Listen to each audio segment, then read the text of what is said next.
Hey yo, Jay Shadow, how's it going, man? Welcome back. Hope you've been doing good. Thanks so much for the 48 months, too. 4 years. Appreciate it, dude. Thank you, thank you.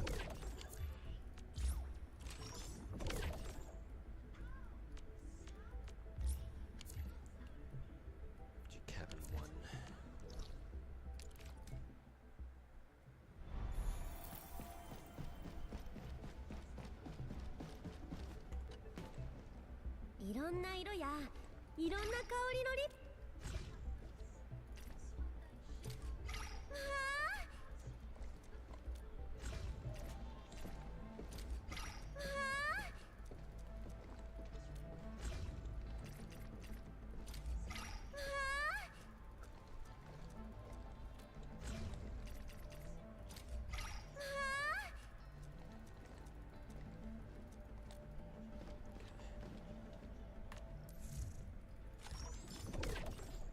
Just got done updating the Wuling base with the new stuff. Took like 3 hours. Fuck.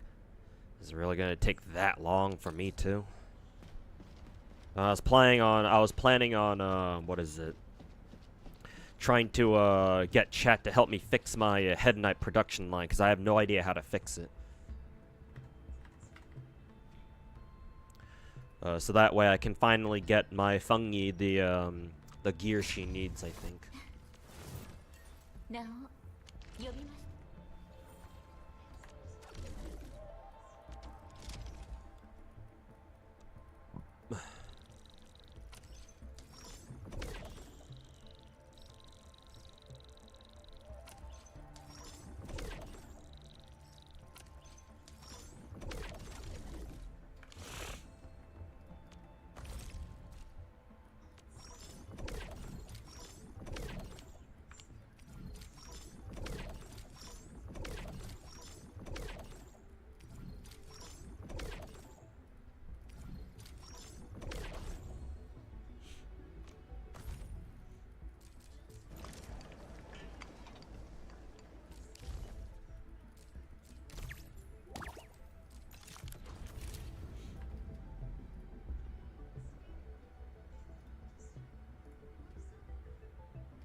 Also, yeah, Bubba, welcome back. You too, Arlosk. You need all 8 Cuprium production lines that we can get right now to make Head Knight at full speed. It's not that I need that many unless we need it for something else. Maybe we do, I don't know. I'm aware that Wuling got another area expansion. I don't think it's that big. I don't think it's supposed to be that big though. But I'm assuming they also expanded factory with that too. I don't know what you're supposed to make with that, but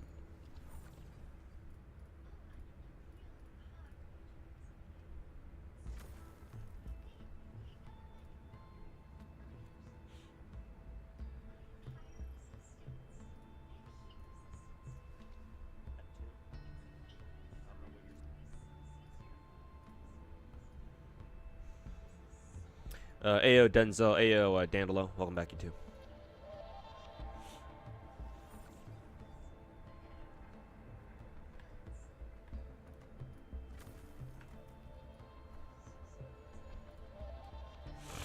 Okay.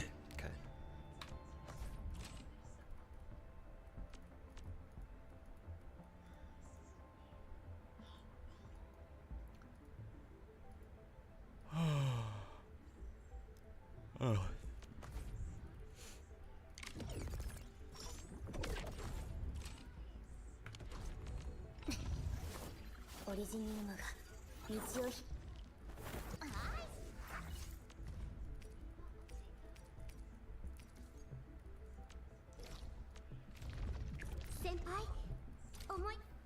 Hey, Musman, welcome back. How's it going? It's going alright. No, things are going alright. Just trying to do my best to catch up on gacha games.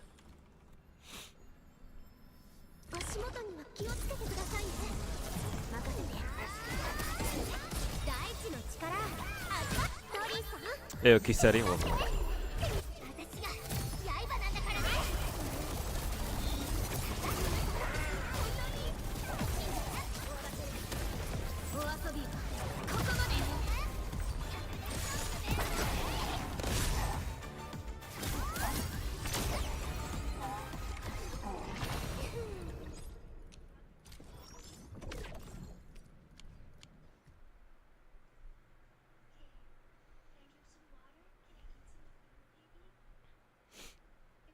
trying to download a new Forza game, so Twitch better not eat too much of your bandwidth.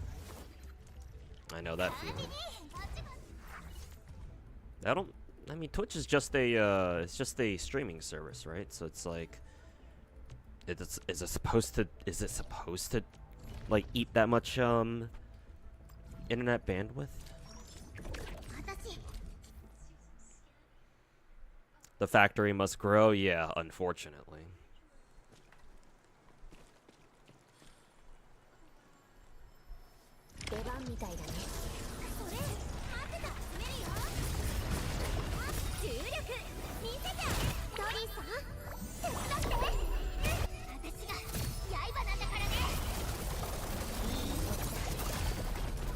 Did you really miss with that fucking final hit?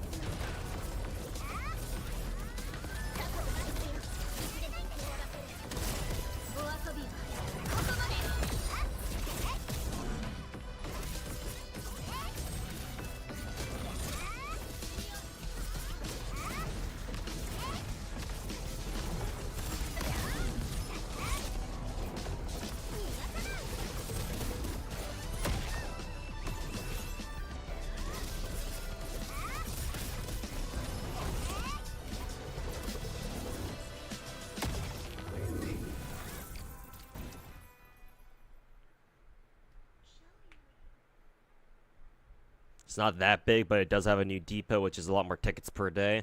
I don't care about that. I don't really fuck with the depot stuff. And, like, do the whole like daily depot runs and shit like that. I don't really fuck with that at all.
Is fiber internet kind of expensive in the US? Actually, not really, no. At least I don't think it should be.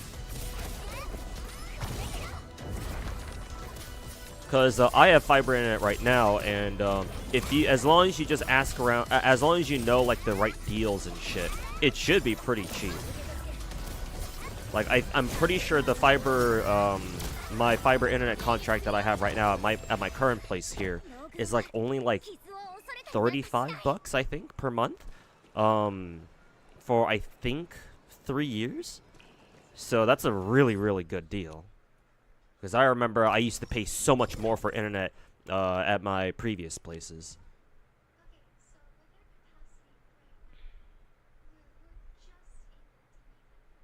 But yeah, it depends on the ISP. Like it's super like locale based. And it also depends on your ISP, your carrier too. So it's like, I consider myself pretty damn lucky for having as good internet as I do for like the price that I have to pay for it.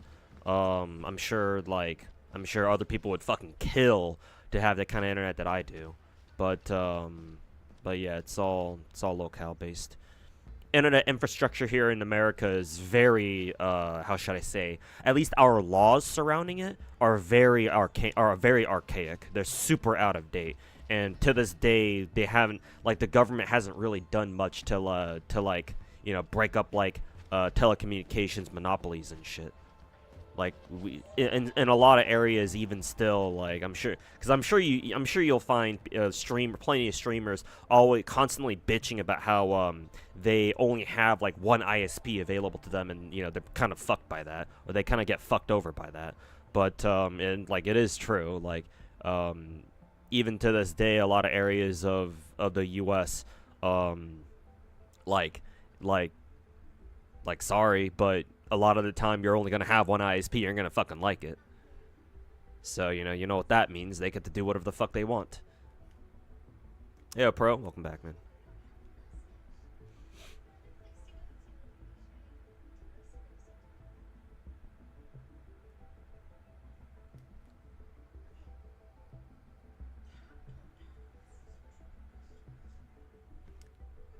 They increase the monthly price anyway, so they can advertise whatever so if they advertise, they can just fuck you over on that. Yeah, exactly. Because a lot, like I just said, a lot of areas of America have only one ISP available to the people living there. So they effectively have a fucking monopoly in that region.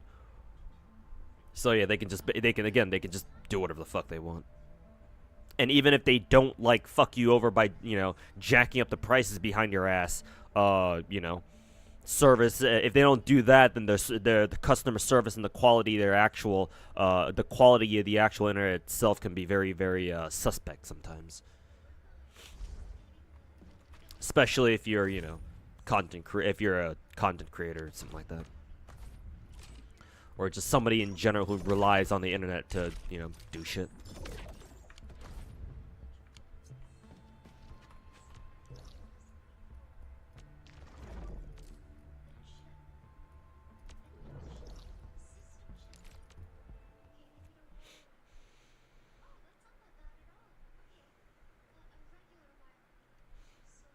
What do you think about Endgame and Endfield compared to other games? If you're looking at Endfield as like a main game, if you want a main Endfield, oh god, I fucking completely ran out of power now. This is going great.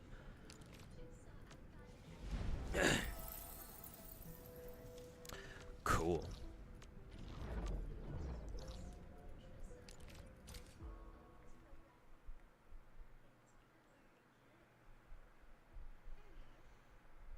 Anyways, what was I talking about? If you want to treat Enfield as like a main game, the only way you're going to be able to what is it? The only way you're going to be able to actually play Enfield as like a main game is if you're super into the factory stuff. Like Enfield's endgame combat itself, like the non-factory gameplay, is, well, it's not that there's nothing there. It's, you can get it done pretty easily. It's like factory endgame is a true endgame of this game. So if you don't like factory, so me, unfortunately, I don't think there's much end game for you to justify continuing to play this, like keeping up with this game or treating this game as like your main game, or like trying to play this game super hardcore. I don't know how worth it is to do that.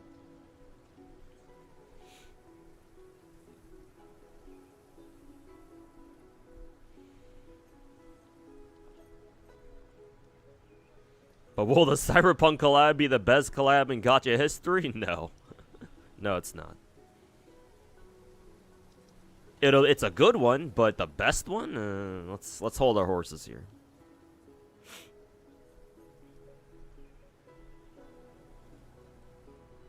There's no endgame in Endfield as of yet. No, there is an endgame. It's just not something you'd consider endgame. And besides, allow me to point out the fact that just because they announced Endgame, just because they announced Contingency Contract, does not mean it's necessarily going to be as hard as CC from OG Arknights. Like, I hope you realize that, right? Like, I see quite a few people out here being like, oh, but just wait for CC, man. CC's gonna be a real end game. But like, bro, remember, Endfield is being treated like a big production gacha game, basically a Genshin clone. So like, realistically, how hard are they really gonna make CC? Because personally, I fucking doubt it, but we'll see. Azure Lane finally collided with Nier. Yeah, it only took him 7 years. 7 or 8 years.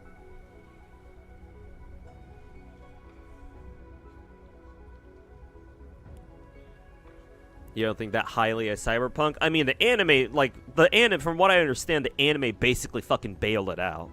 Basically gave it a second lease on life, so the Polish have the Japanese to thank for that. Specifically Studio Trigger, but... The game itself is, I've never played it myself. I only heard about its a disastrous launch. That, to be fair, it did slowly fix itself over time. Or sorry, CD Projekt Red slowly fixed it over time. Too bad they didn't actually launch a fucking functional game at the start, though. That would have been nice. But hey,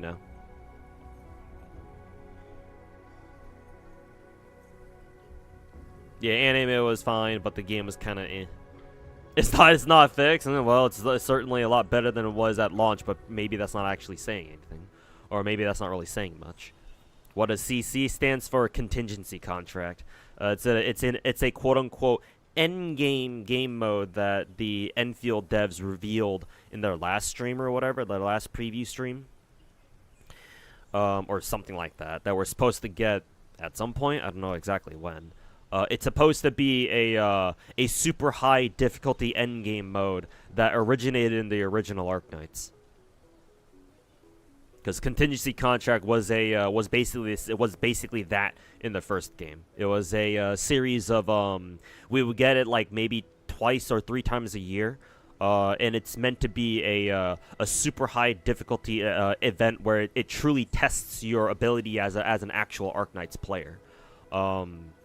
And in order to get all the rewards from the event, the game asks you to clear a difficulty mode called Risk 18, because the way CC works is that you basically have to take difficulty modifiers that change how hard the main map is. I should probably explain the main map too. Basically, for CC, you have one permanent map, that you can play at any time. That is considered your main map. That's where you get most of your rewards from. But you also have a set of rotating maps that become available as the event goes on. That you're also supposed to do, but they're just like side objectives. You can think of it as such. But the main map is where the real meat of the event is. You're supposed to clear that main map by taking enough difficulty modifiers to where you reach a risk level of 18.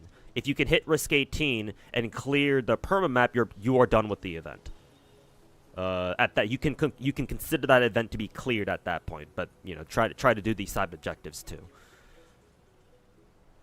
At least that's how CC used to be, or the first iteration of CC used to be. I don't want to call it a season, because if we were to call it a season, the first season of CC went for like fucking 4 or 5 years. So I don't know if it's right to call it a season.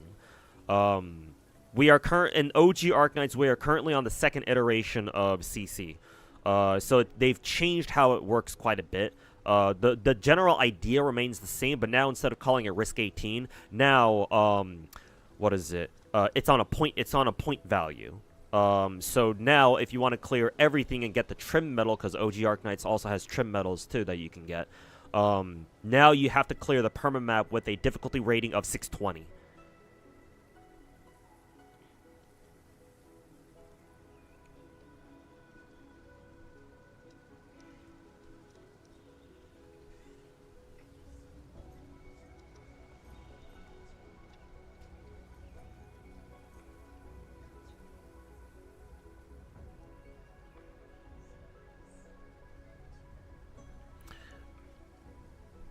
And I was talking about how I think the issue with people expecting, like really looking forward to CC and Endfield, I think people are putting way too much hope into that. Because one, the second iteration of CC we had in original Arknights, oh my god, it's so much easier, dude.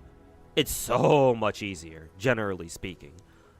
Like, just getting just clearing the event. So, in my opinion, clearing Risk 620 is much easier than trying to do Risk 18s in the first iteration of CC.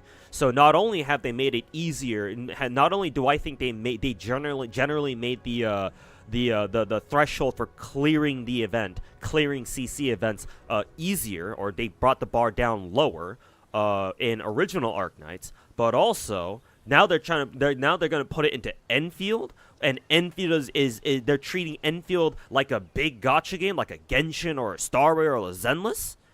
It's like, bro, you can't sit there and not tell me that it's not easier, or you can't sit there and tell me that it's not going to be so much easier, bro. At least that's what I'm expecting. So I think a lot of people, in my opinion, like, I hope I'm wrong on this, just for everyone else's sake, but I think that a lot of people are going to be disappointed about how about CC will turn out in Endfield.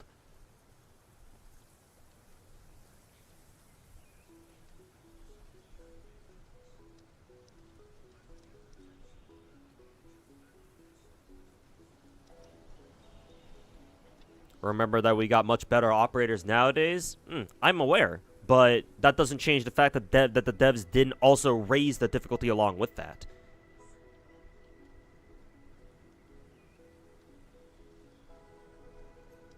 Which, hey, I'm not saying that's a bad thing. It's better for me, so that way I can finish the event quicker and I can go play my other, my 19 other gacha games. Not saying it's a bad thing, but my main argument here is that I think if you're expecting CC and Endfield to be like anywhere near as challenging as CC was in OG Arknights, I think you're setting yourself up for disappointment.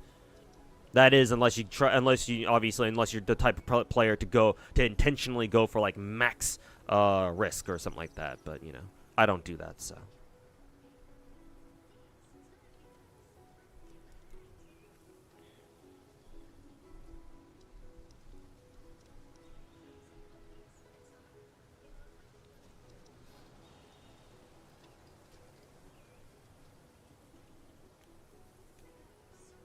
You remember having to endure the slog of pushing Swordmaster with Panda and Angelina as your only good slow unit? Cool. I don't think you'll have those kinds of memories here in this game.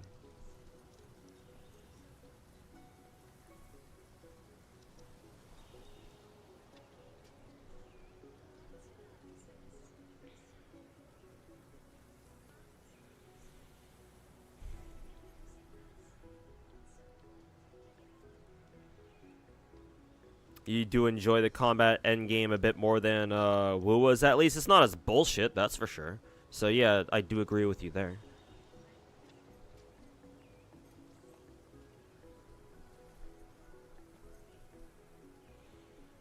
Is the Cyberpunk collab going to be just bike skins, or are they gonna... No, they told us about the collab since last year. They actually announced it during first anniversary last year. So yeah, no, we always knew we were gonna get proper characters out of it. They even leaked, they even drip marketed the characters already too. So it's not, thankfully, it's not just stupid ass fucking bike skins. They will actually be fully playable characters. Hey, yo, Finkel, how's it going, man? Well, I wasn't exactly expecting my entire base to run out of fucking power. So that's cool.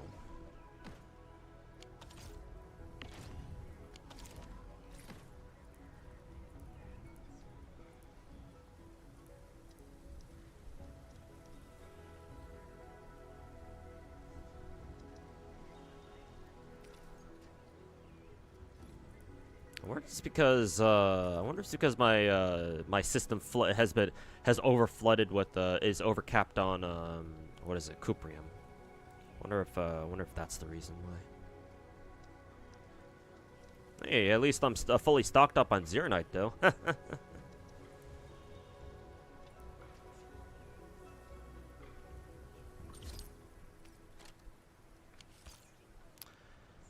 Well, I'm not really too sure what to do here.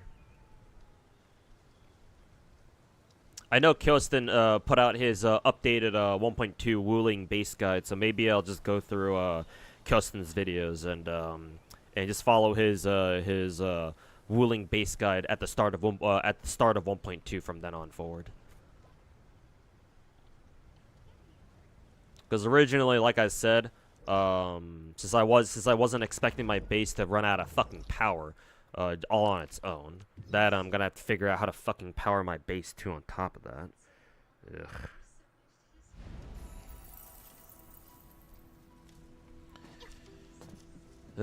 maybe I'll have to wait a couple of days for me to what is it?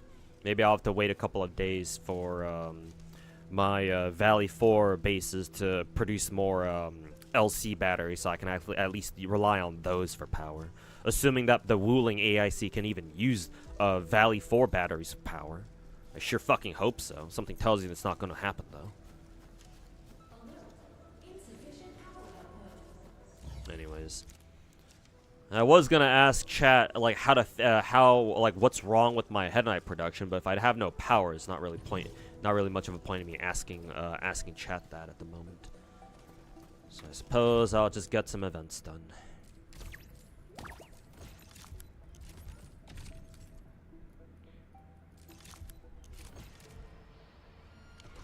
I might as well I might as well use these some of these tickets, I suppose. These are the shiny money permits right now. Endfield.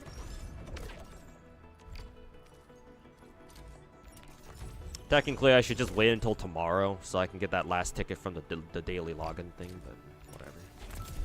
I don't think I care.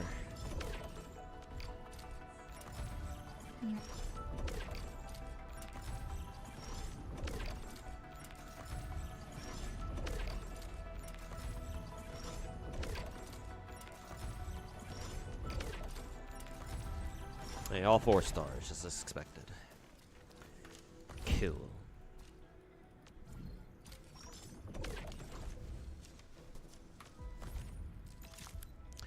Okay, what events do we have left in Enfield? Some etchings of Cosmic Dreams bullshit. Curious use of Zeronite. What the fuck is this? Complete these requirements in the side mission. What the fuck is this?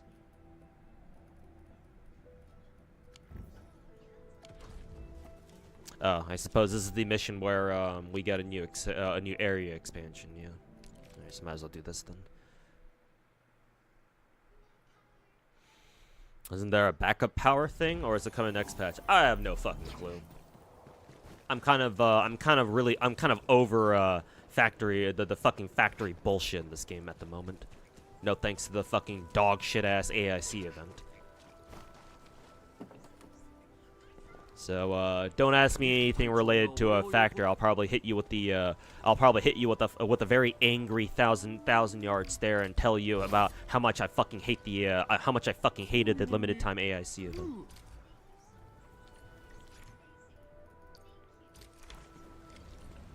You didn't set up a Wuling battery production? You don't think so, board player?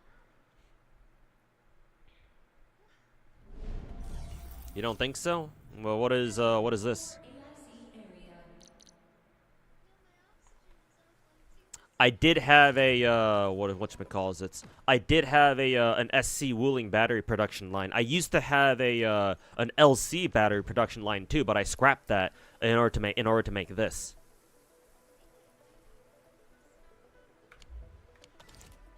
So no, it's not that I didn't have a battery production line. It's just whatever the fuck happened to my base.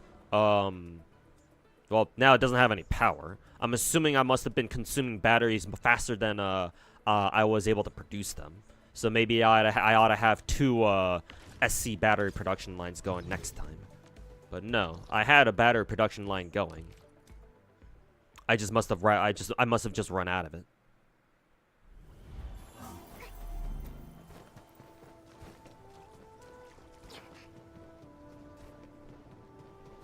Why does Zunk have 0 power right now? I don't know. Why do you have 0 bitches? But no, seriously, I don't know why. I just kind of stopped paying attention to it after the AIC event was done, or after I gave up on the fucking AIC event. Clean water's not gonna do it. Bring enough liquid heavy zero. Oh, great! Guess what I don't fucking have. Okay, well I'm not gonna be able to get that event done. Fuck that shit.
Looks like I'm gonna have to make these myself.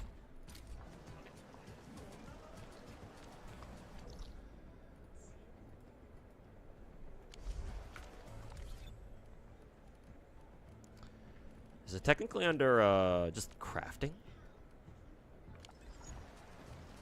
Where's my fucking craft button again? Right here.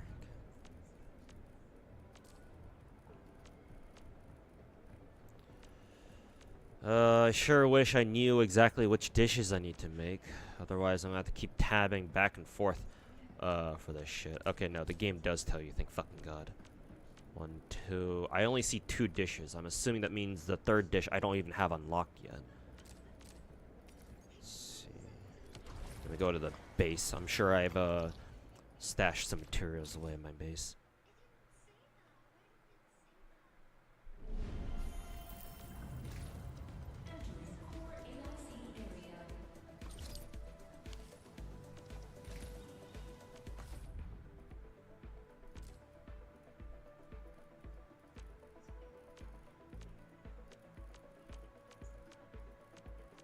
So I can make this one, thankfully. But I can't make this one because I need red jade ginseng. Red jade ginseng? Where the fuck do I get that? Either the agricultural test site or plant crops at Eco Farm. Can I just like fucking find these in Overworld? Don't these things just grow naturally in Overworld shit? Really wish the game told you where they fucking grew. Now I gotta fucking look that shit up. Red jade ginseng location.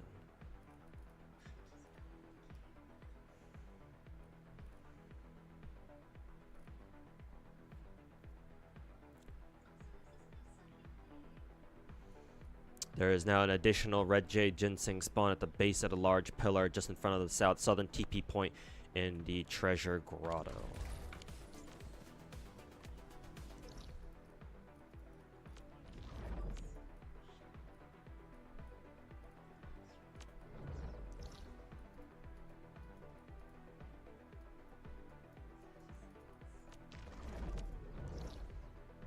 Oh, this must be the new area.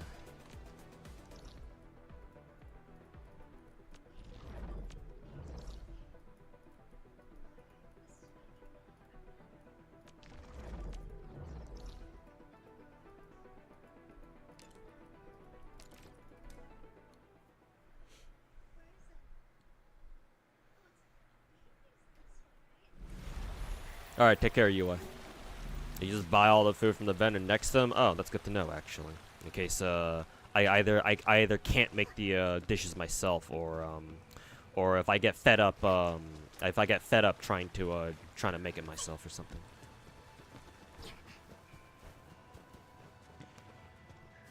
What is this exclamation mark?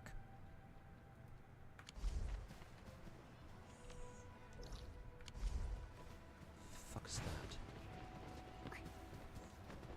Also, what the fuck did the instructions say? At the base of the large pillar just in front of the southern TP point. Base of the large pillar? You mean here?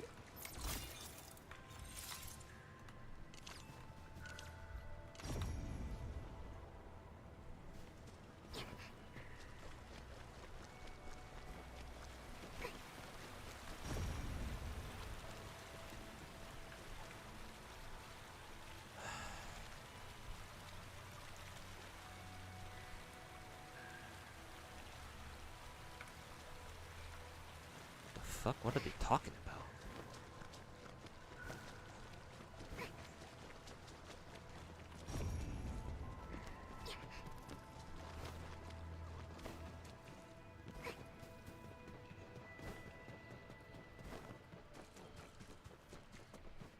So where does this lead up to? Oh, it leads straight us into, at least leads us straight into the marker stone area. I see. That's pretty cool, actually.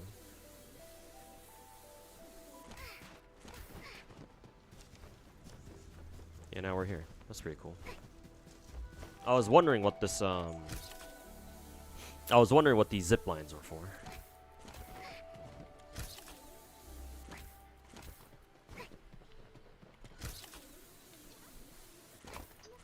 Versus some fat fucking titties. Yeah, she does. And if that weren't enough, she's also got some fat fucking thighs too.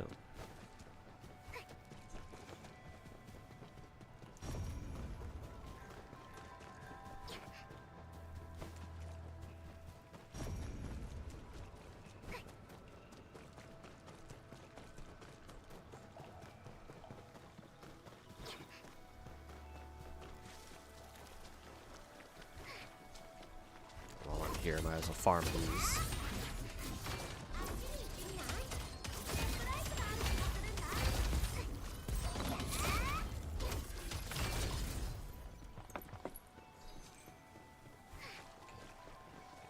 Well, I have no idea what they're talking about when they're talking about how there were some red ginseng spawns there. So I guess I'll just be like, fuck it, just go back here and just buy that shit.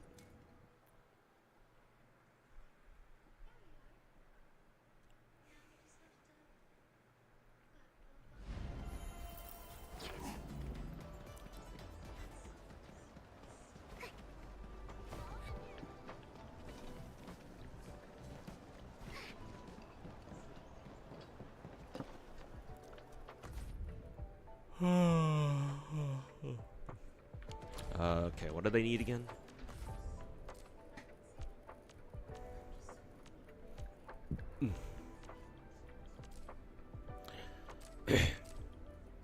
See, I need to buy the fortifying infusion, assuming this girl has that.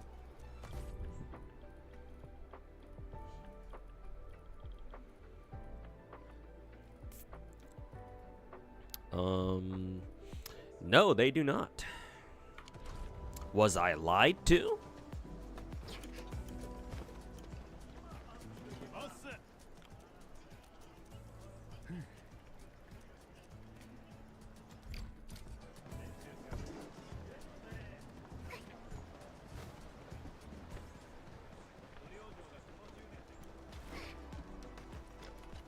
See what you got for me.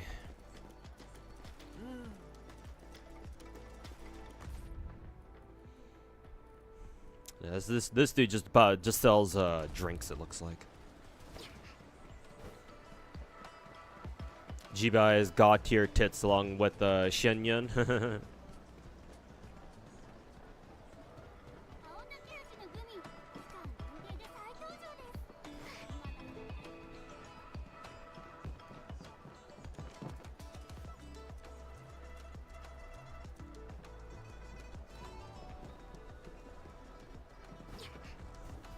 Yeah, because I think this is the only vendor who sells food here.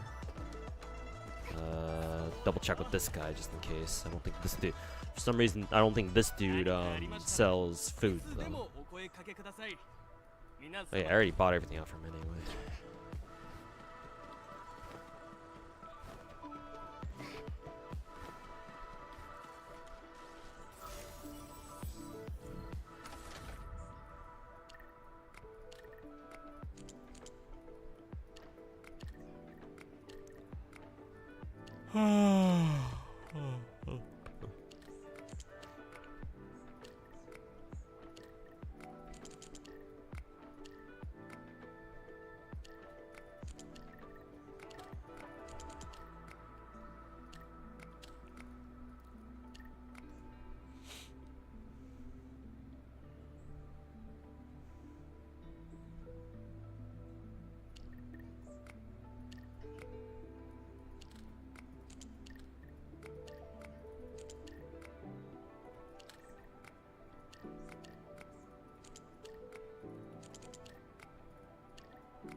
Somehow I got all the blue pieces to fit, but not. But now the orange pieces. Now the orange pieces are having trouble.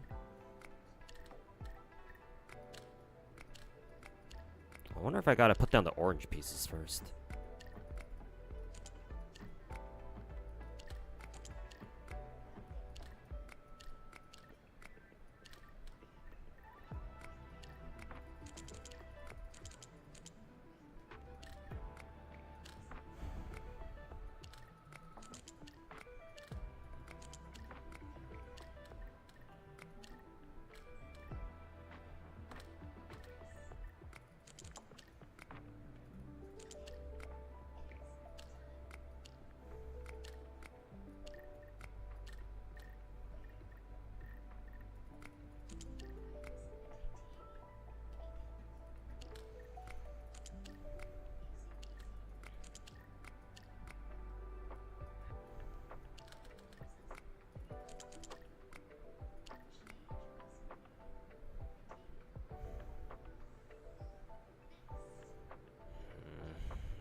Now the blue pieces are having the same problem too.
Maybe I'm on to something here.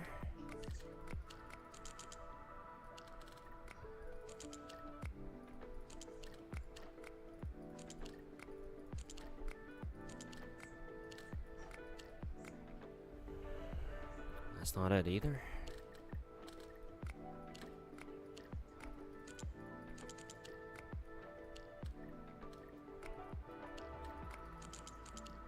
There you go.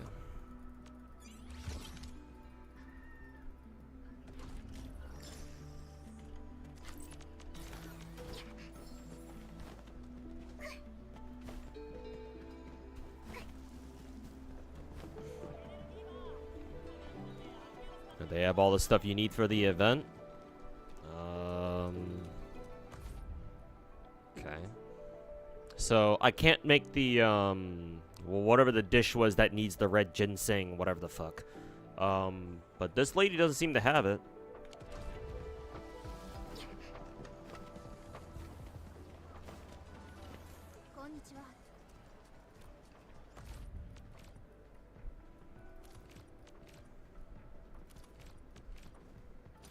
Give her this.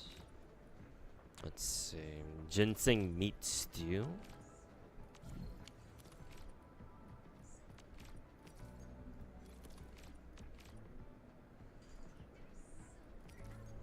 Yeah, ginseng meat stew.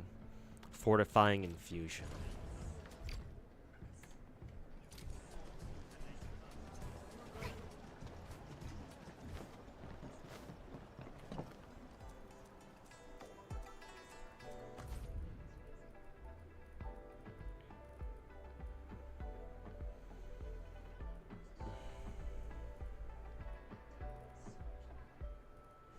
They don't have either of them.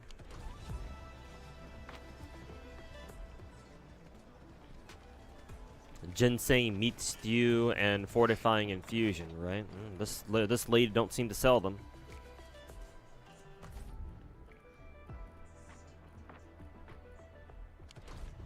Some of the stuff is on the vendor on the left and is on the right.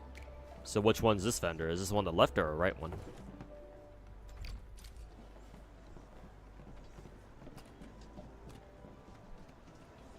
Maybe you mean the city? The problem is I have no idea where the other vendors in this city are.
This is the drink guy.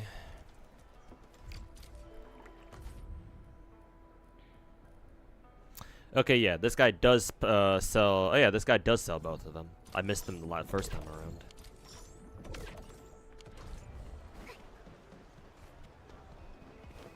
I thought he only sold drinks. I suppose stew counts as a drink, I guess. I suppose it does, depending on the people you ask.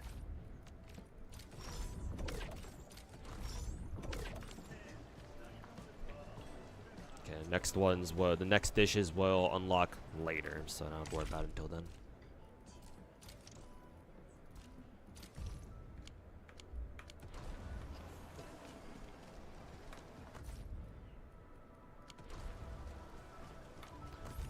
Okay. This one's done for now. Why is it still giving me a why was it still trying to give me a fucking ping? So I can't even submit any more dishes right now, can I? Yeah, no, I can't.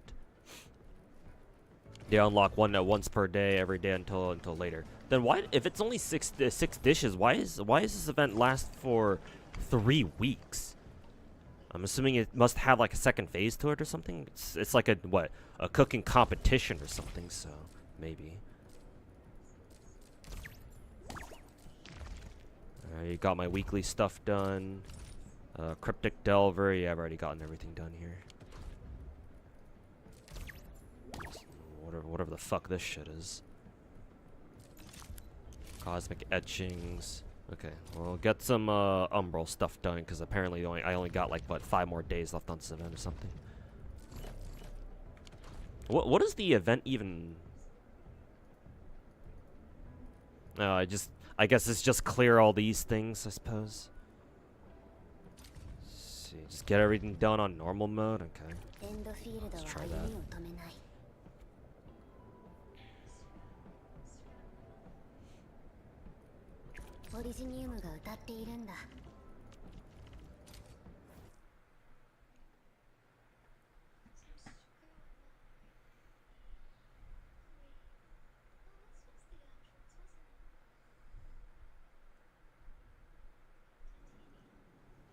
Hey, welcome back, UI. Oh, did you you meant you were gonna watch my video from earlier.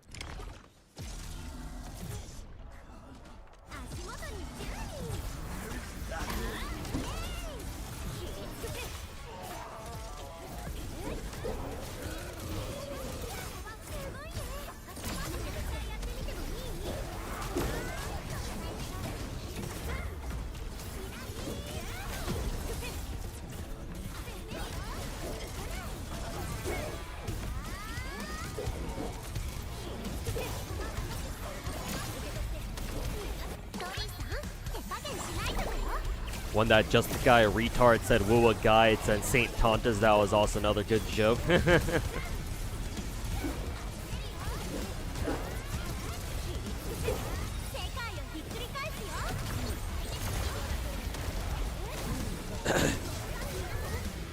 Couldn't get into Endfield, but it does want to make you try the original Arknights. You should absolutely give OG Arknights a try.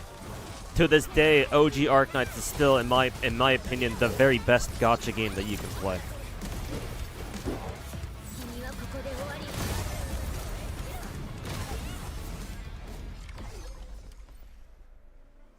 So yes, you should absolutely give Arknights a try. OG Arknights a try. And should you have any questions about OG Arknights, feel free to ask me. Because I've been playing that game for what, 5-6 years now.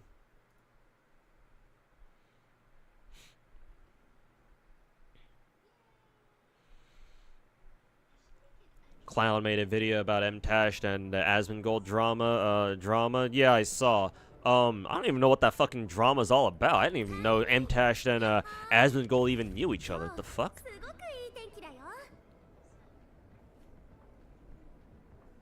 Like, how the fuck did that whole thing happen? Do I want to know?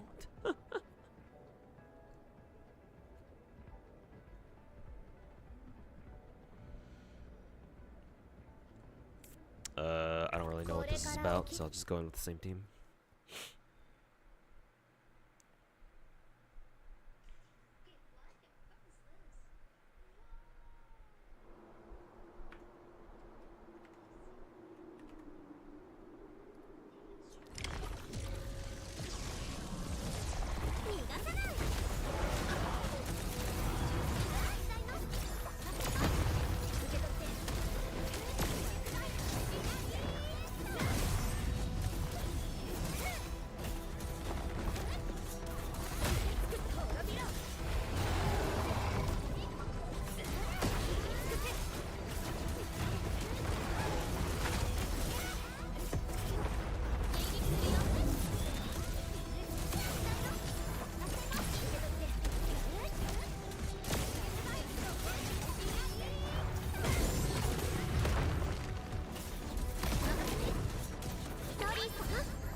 It all started from a tweet Asmongold sent about AI creating fake jobs and how women should go back to being whores and mothers, you think?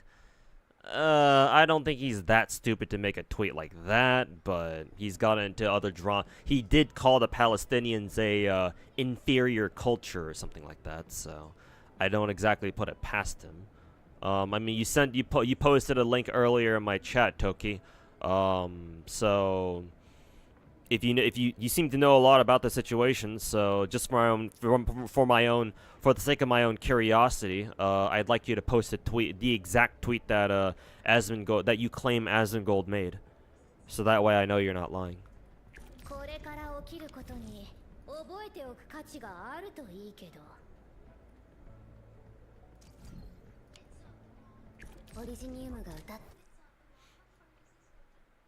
Let's take a look.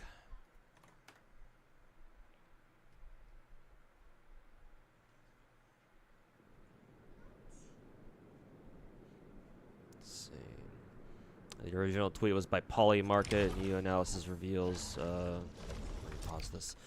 Reveals female-dominated corporate roles are more vulnerable to automation than male roles. To make fake jobs are invented to create artificial parity between men and women in the workforce.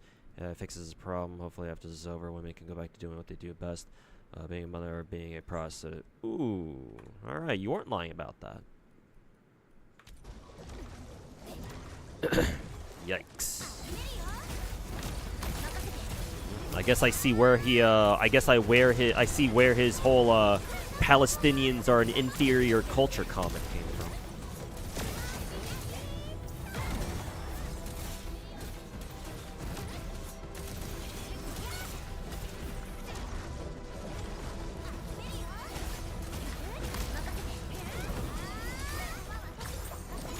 Also, Dystopia 2024, thanks so much for brand new Twitch Prime sub, man. Appreciate it. Don't get a lot of brand new Twitch Prime subs these days. But, yeah, thanks so much, dude. Appreciate it. Thanks for supporting the channel.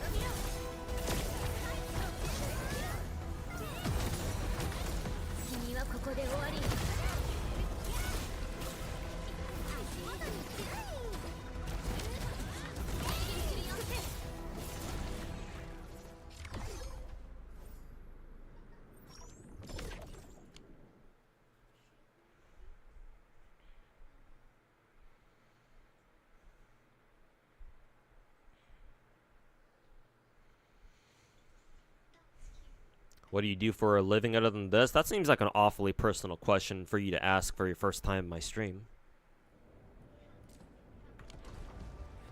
Why do you want to know?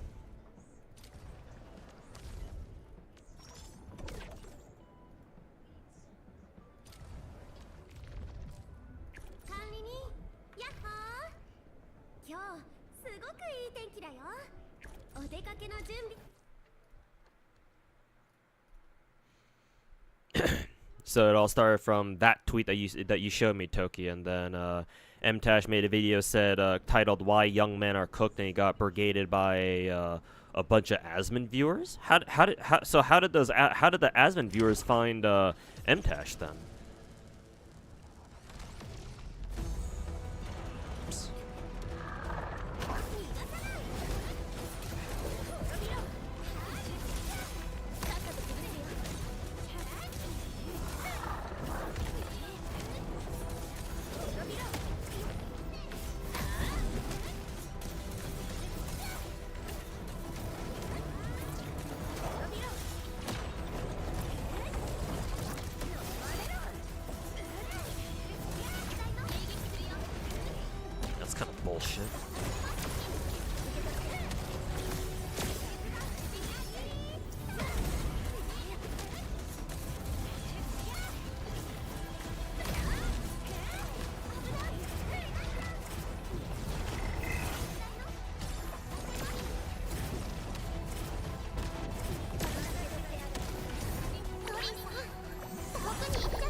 You're just curious?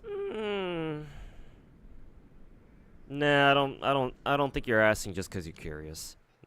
Besides, I don't know if anybody told you, but that's not exactly a normal thing to ask what the first thing you come into somebody's stream. So, no. I'm not gonna tell you, and besides, yeah, let's just leave it at that.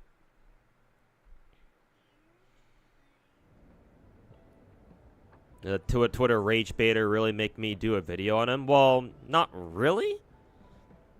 I'm a bit surprised you think you're looking at a situation like that, dude. Nah, I just decided to get make some content out of him so that way I can make up for the time that I wasted on his fucking dumbass.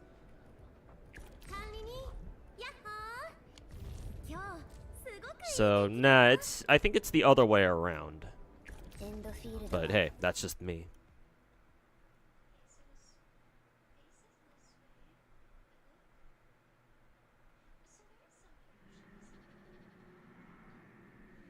You can still do the new area quest without liquid heavy Zeronite, but it'll just take longer to clear the blight. But by how much longer is the question.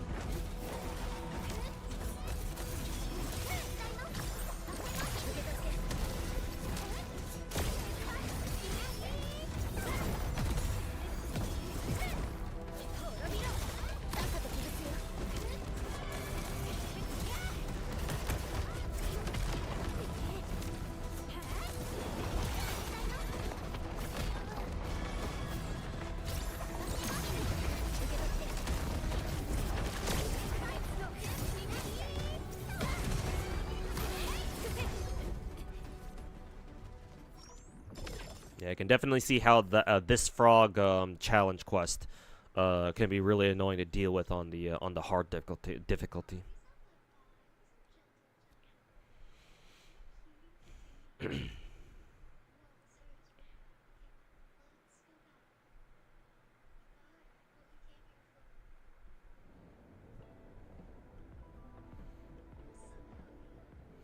You just wouldn't waste it on a Saint Glazer like him? Nah, anybody can catch these hands.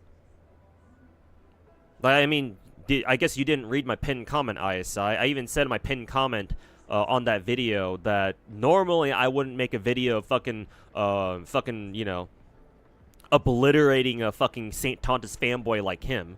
But, I made an exception for him. So. And besides, yeah, no, he can catch those. He can catch these hands. I don't give a fuck.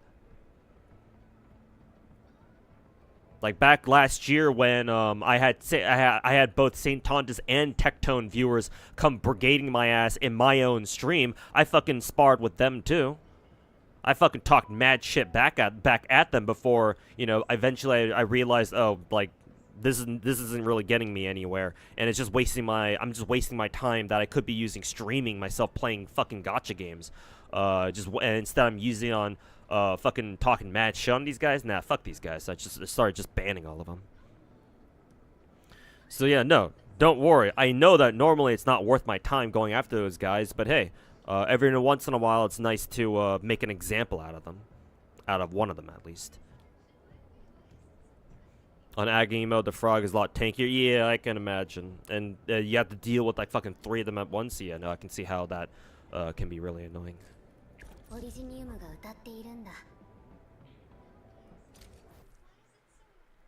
Been a while since I last cooked somebody up like that.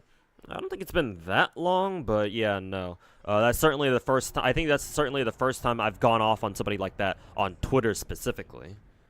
So there's that.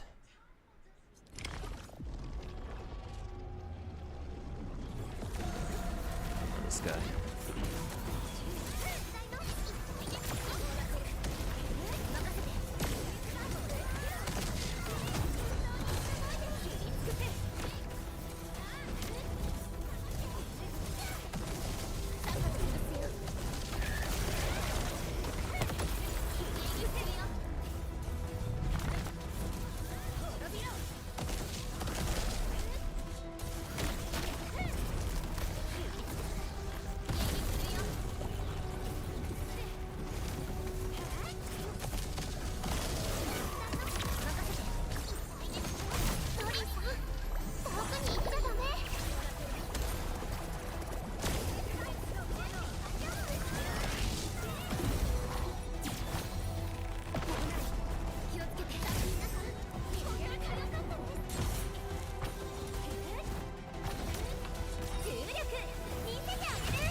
The same TTS. Yeah, I had my editor just use like a TTS thing for that, or he decided to use more accurately the editor that I had to that I asked to make that video.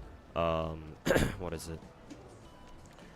He decided to use a TTS for that. So.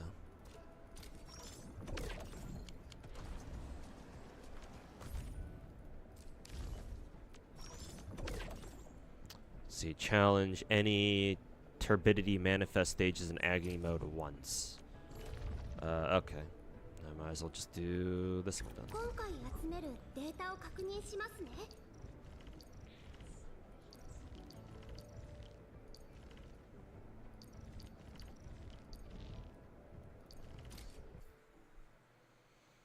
How do I run Wuwa and Enfield simultaneously? Do I have a high-end PC? It's good. I don't want to call it a super high-end one though. The parts that I have are 3090, regular 3090, 32 gigs RAM, and i9 what is it, 12,900K. So my PC parts are pretty good. I wouldn't call them top of the line though, but they're decent. They're pretty good.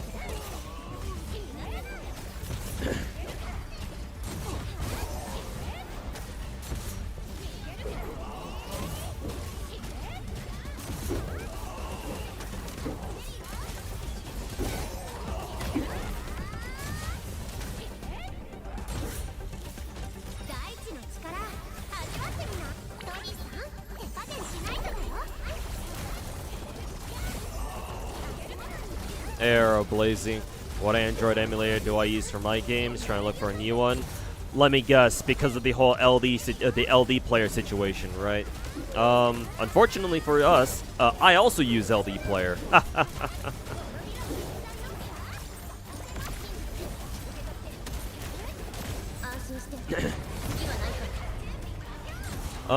But if you're in the market to switch, let's see. The only other emulator that I hear people actually talk about is like what BlueStacks, I think. I'm sure if you look hard enough, you can find other what is it? You can find other emulator options. But BlueStacks is the only other one that I know about, that I know people talk about on a regular basis.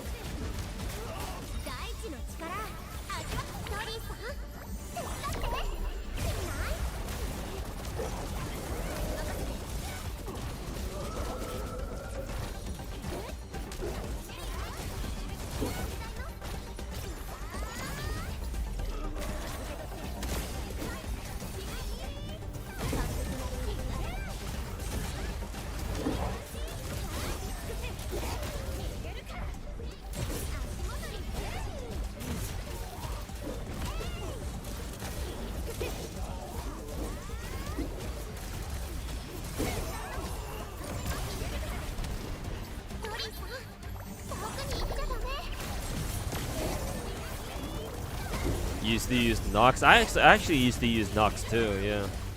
Fucking 5-minute loading screens for FGO, Christ. Yeah. Oh yeah, the other one that I know people use is called Mumu Player, yeah. So as far as I'm aware, your alternatives to LD Player are either Mumu player or not LB player, either Mumu player or BlueStacks. So pick your poison, I suppose, and pray that those other emulators don't also don't also end up doing the exact same thing.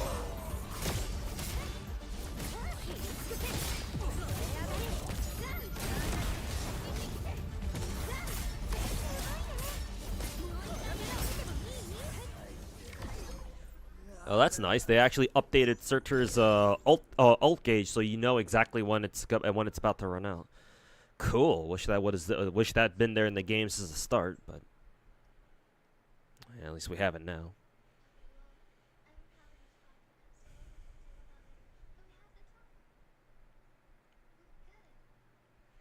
BlueStacks is popular, but its ass. Mumu Player works a lot better. Yeah, but it's also Chinese, probably. I think Mumu Player is made by a Chinese dev. So you know, CCP surveillance time.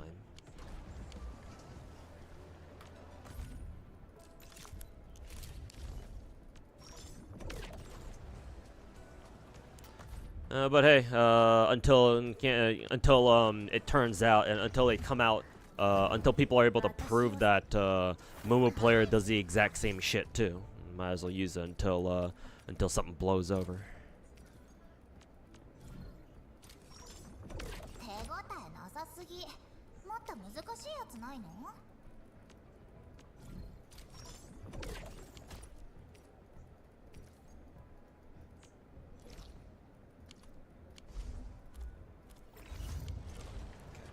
Alright, got the Umbrella Monument event done. I didn't even know about that. You used to use LD Player, got a new PC, but just didn't feel like installing new emulator until now. Oh, okay. Okay, you just didn't even know. Alright, then yeah, try to avoid using LD Player then. Because they got into they got into some serious drama where apparently, their databases got hacked and it was revealed that LD Player passively records everything you do. And includes recording your personal information that you may or may not have put into your LD Player emulators. So yeah, if you did that, then whoops.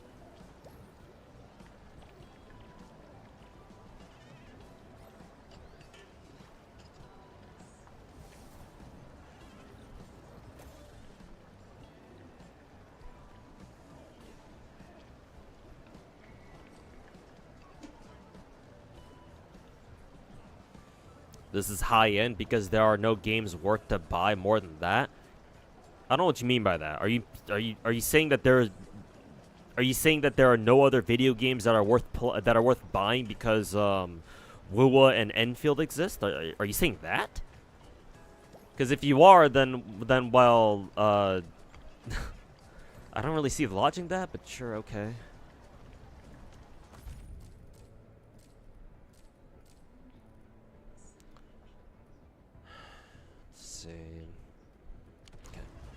I guess I'm done with Enfield for now.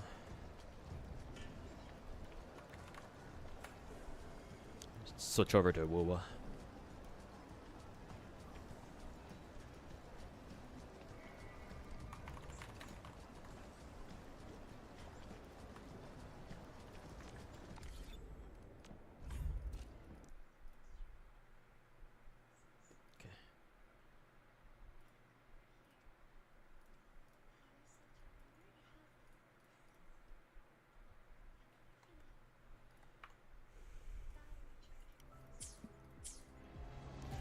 Okay.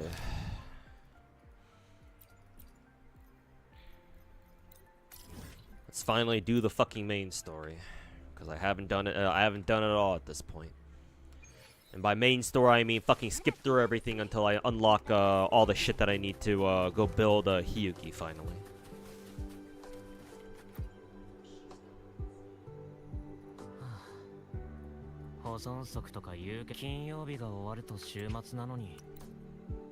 That VA sounds familiar.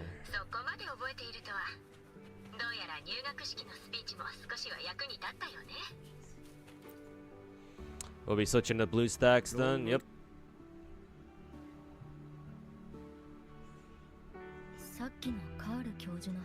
Oh, you meant to say there are no games that are worth it to buy a better PC for? I mean, again, I don't really think my PC is all that good. It's good, like it's good for sure. Like it's certainly better than like your average, the average PC that you might expect like your average gacha player to have. But is it like top of the line or anything like that? I also don't think that's the case either. Like, I certainly don't have a fucking 5080 or some shit. A fucking 5080 Ti or some shit. Or, God forbid, a fucking 5090 Ti. And my CPU could certainly be a lot better, too. Like, it's good, but there are much better CPUs out there, I think. The only thing that I think I can truly flex about my current PC rig is that it has 32 gigs RAM. That's it. Considering, you know, RAM prices were kind of through the roof up until recently, and I guess they kind of still are, but...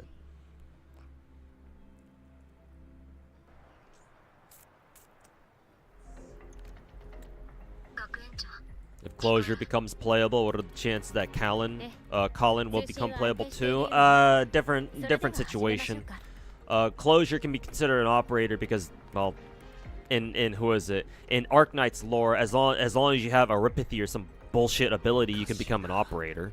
But remember, in GFL 2, all of our playable characters are androids, or you know, Robo Girls and shit like that. So Kalina is still, as far as I'm aware, unless the GFL 2 universe has the technology to like transfer human consciousness into a fucking human, into a fucking like robot girl frame or chassis. Unless they have the ability to do that, Kalina is still a human NPC, so she can't exactly go into combat like the fucking android, the gun girls can. So not particularly likely, but I don't know. We'll see what Mika team ends up doing.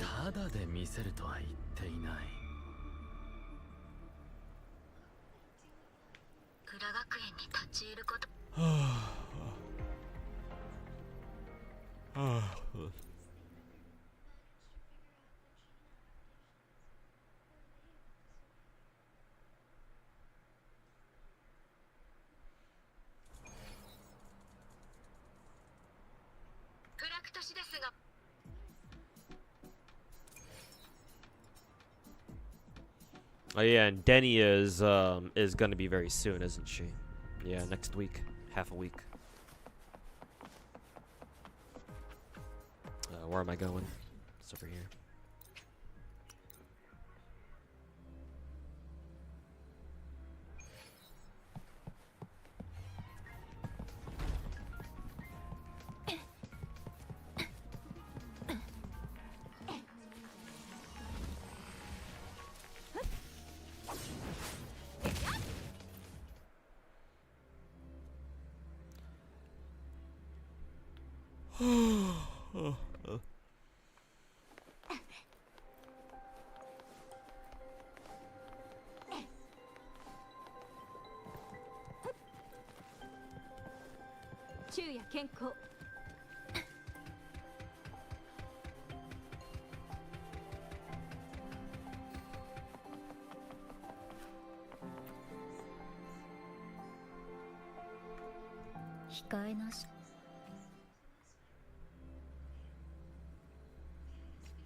LD Player is nice. Yeah, the reason why I started using LD Player was because it was super easy to set up.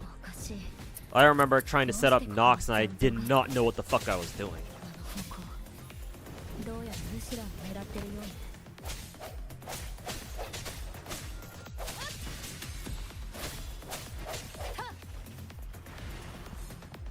So when I set up a LD Player on my computer, I was like, damn, this is so much easier, dude.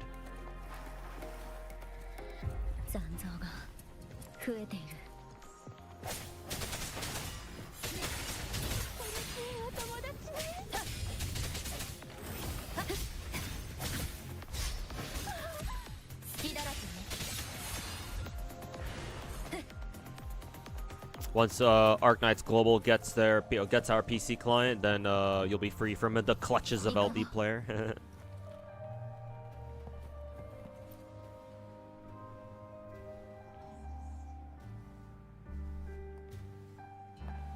It's actually funny you mentioned that, because you remember the whole storyline for Lewis's, for Lewis in the PNC collab, quote unquote PNC collab, was to scan the commander into the neural collab, which is basically one step away from getting put into a T-doll body.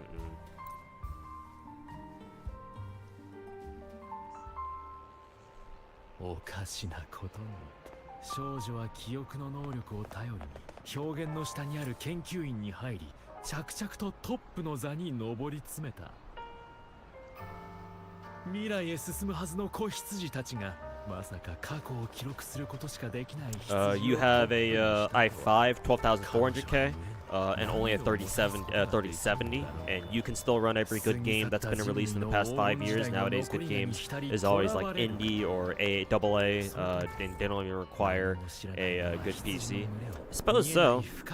I'm not a PC part expert, so I'll take your word for it. So yeah, maybe like even like quote unquote like mid PC rigs or PC setups builds can run like most things just fine. So yeah, I will say that I do appreciate my build because I don't know if you know this or not, but I play like 20 different gacha games, and so in order to keep up with all of them, I do kind of have to run like multiple gacha games at once. So my rig having like what 32 gigs RAM, a pretty strong CPU, and obviously a 3090 is obviously really nice to have for that purpose. But yeah, like if I'm just playing one game at a time, then yeah, no, obviously it's perfectly fine for most things.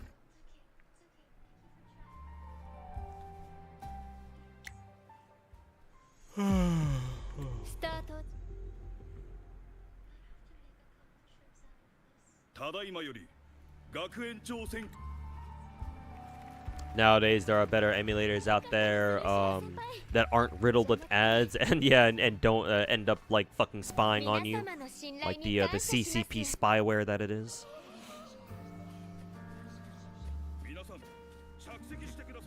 Actually, Acclaim, you should drop a couple of examples of those better emulators, because now that LD Player has been exposed like this, I'm considering dropping LD Player to go switch to something else. Because the ones that I'm aware of are like BlueStacks and like Mumu Player, and that's it. I mean, obviously there's Nox, but I don't know how good Nox is these days.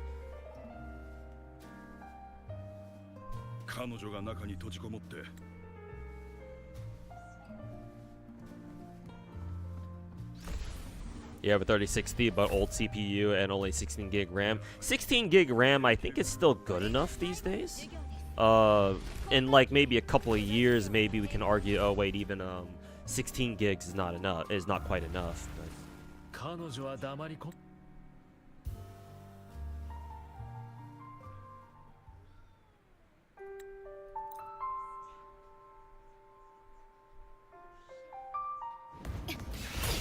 if what you're playing is available on the Google Play PC game client, you can try that.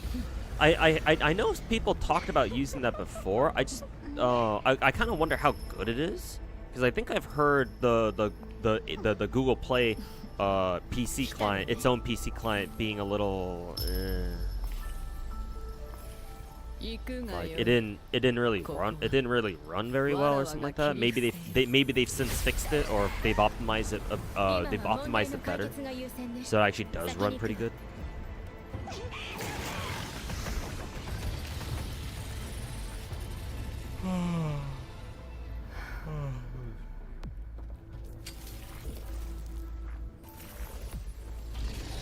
Does Hyuki basically have a? Does she only have a basic ass bitch training sword? What the hell is that model?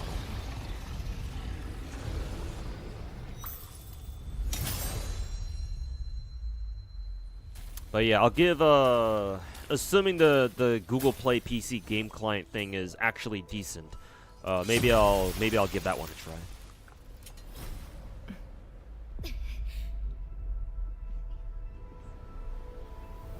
It's not the Google Play PC client's not good for you, and you have a decent laptop with an i7 CPU and a 32 gigs RAM. Jeez. Maybe it hasn't been optimized at all, really. Why are there so many fucking rabbits here?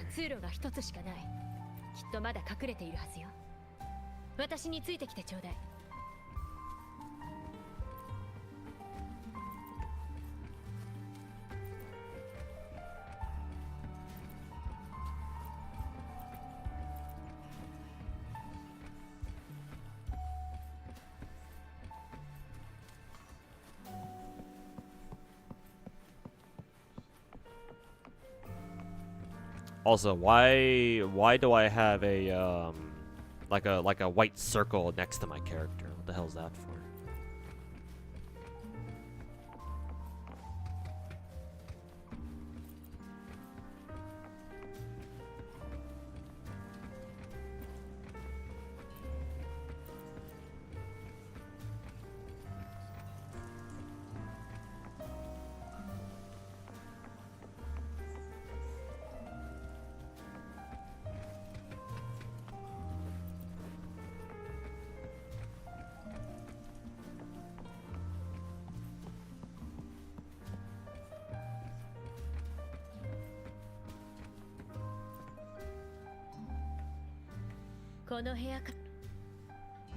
You run Arknights on it all day, and it works just fine for you.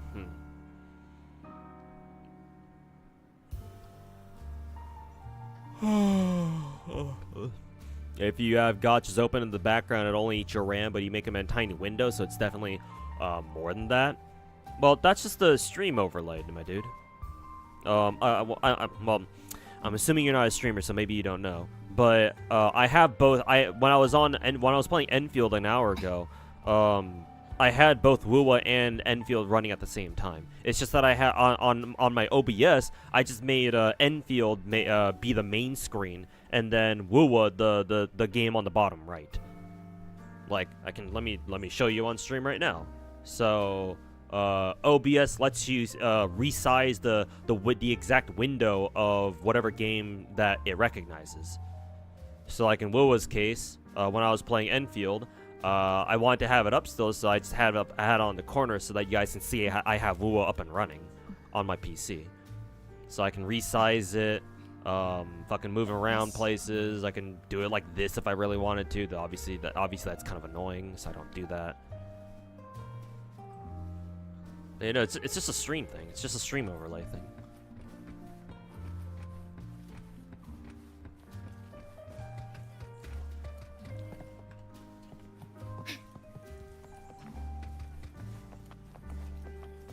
This Wuwa patch is hella buggy and glitchy, so me seeing the dot thing is a normal thing.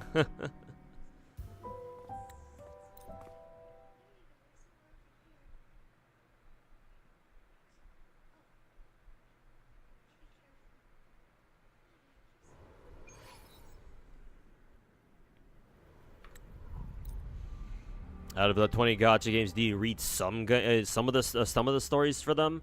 Mainly for FGO, but even for FGO for these days, I don't really bother reading the story anymore. The reason is simple: I just don't have time for them.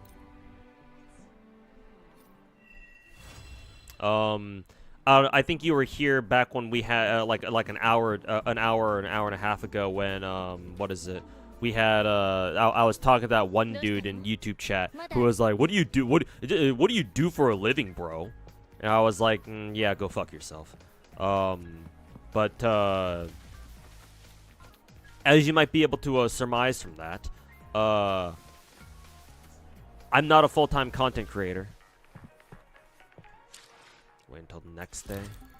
I'm not a full-time content creator. Like I have a side job. I have a side job that I have to do, basically like 6 days a week. Excuse me.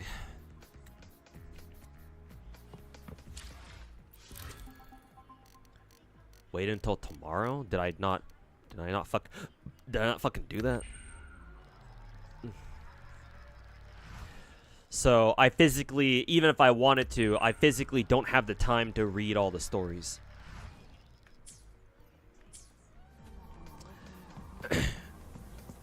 Now if I am lucky enough to become a full-time content creator, if I can stream and stream gacha games and make videos about gacha games full-time, and I didn't have to worry about anything else, you know, I could put food on the table, pay mortgage and shit like that, just off of making content alone, then yes, you bet your ass I will start taking the time to actually read gacha game stories. Matter of fact, I have a promise in quotes with my stream where should I ever be able to like make full-time content creation a thing for myself, I will immediately pick up several gacha games. One of them is Limbus Company, and the reason why I don't play Limbus Company right now is because I hear it's got a good story, but I actually actually want to take the time to fucking read that shit.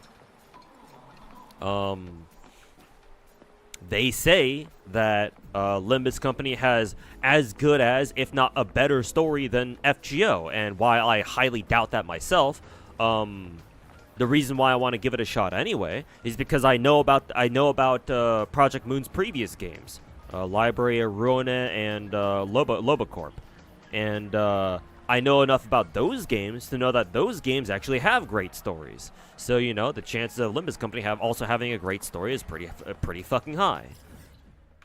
So I would like to give Limbus Company a try too, but at the same time, I actually want to follow on its story. The problem is I don't have time. So unfortunately, that's why I choose not to play Limbus Company right now. Head to the Starblind crash site. What the fuck is that? Is that the new thing? Yeah. Let's go to the most recent map for this.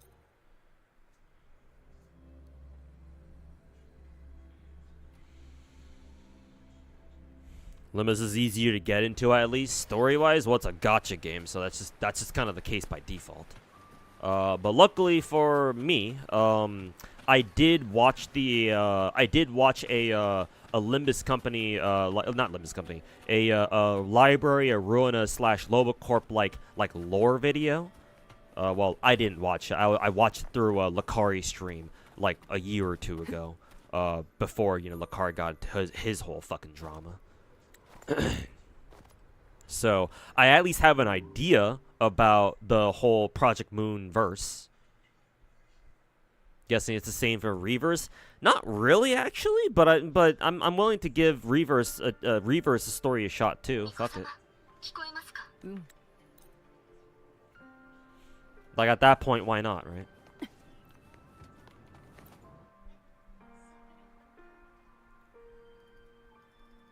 So sure. Yeah, I'll give Reverse the same treatment too. Yeah, my sub there, Mr. Finkel, I think can vouch for Reverse's story, so taking his word for it. Yeah, sure, I can give Reverse's story a try too.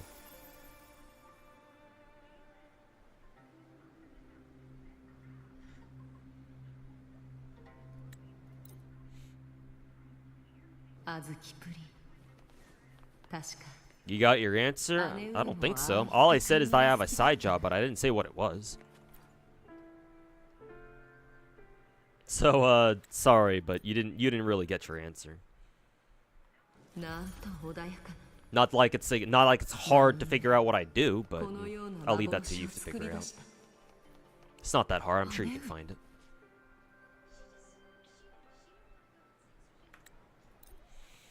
Hope I achieved my goal. Like you like my content, different than the others. Thank you, dude. I'm glad you recognize that. If you'll allow me to rant about that topic for a little bit, because I love ranting about it. I think that the gacha space, in terms of content creation, I think the vast majority of gacha creators out there are dog shit. Either dog shit or they're not as good as I want them to be. Because the biggest problem that I have is that Denia? No, it's some grand architect bitch. Anyways, while this girl is yapping, My biggest problem with the gacha scene as far as content creators go is the fact that I think most gacha content creators do not play enough gacha games. They only play the big gacha games and that's it. And the only way you can get most of them to play something other than like fucking Genshin, Star Rail, Zenless, Wuwa, or Endfield even, or now, most recently NTE, is to like fucking sponsor them. And if they don't get sponsored, they're not gonna touch any other gacha game. And I find that to be a complete fucking travesty. I find that to be an insult to gacha games. Because gacha games are so much more than just the big 5 or the big 6. And yet, a lot of these creators, not just creators, but just gacha players in general, especially on social media, they fucking talk as if they know everything about gacha games. And they've only ever played like 1 or 2. And like 99% of the time, they're the big ones, the popular ones. And it's like, I find that shit to be fucking disgusting.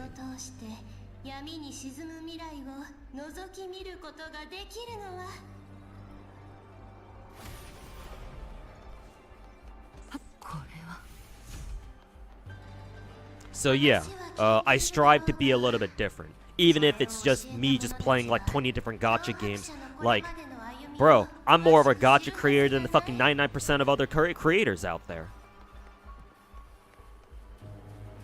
Like, I even ask people to show me another content creator, streamer, or YouTuber, or whatever, in the Western Hemisphere who plays or even knows more gacha games than I do. Nobody, I have yet to see one. Like, there are some people who come close. There are certain creators that I actually give some decent amount of respect to for what they do. But as far as like the sheer amount of knowledge and experience, like the sheer amount of like encompassing experience that I have as a gacha connoisseur, like ain't nobody comes close. Like you're gonna have to show somebody to me. Oh, I have to fucking hold this shit.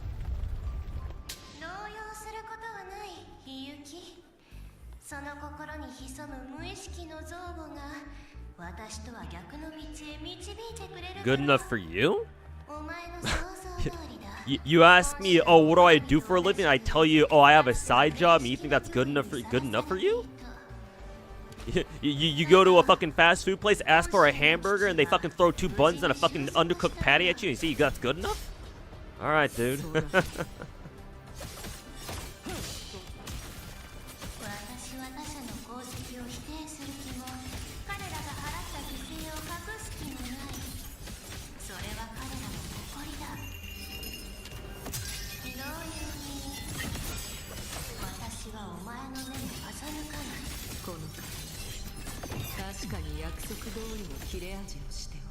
Also, I think you can actually hold basic attack with normal attacks with Hiyuki, and she actually just keeps fighting like you're playing Enfield.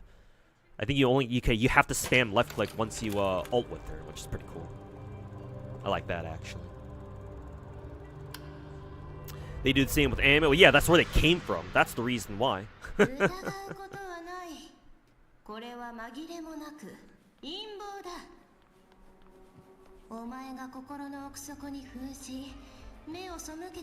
Like, COVID brought all the fucking normies and the tourists into anime and gacha games, which on its own I actually don't mind, because that means that gacha games in particular have been able to become mainstream. I suppose anime just more generally.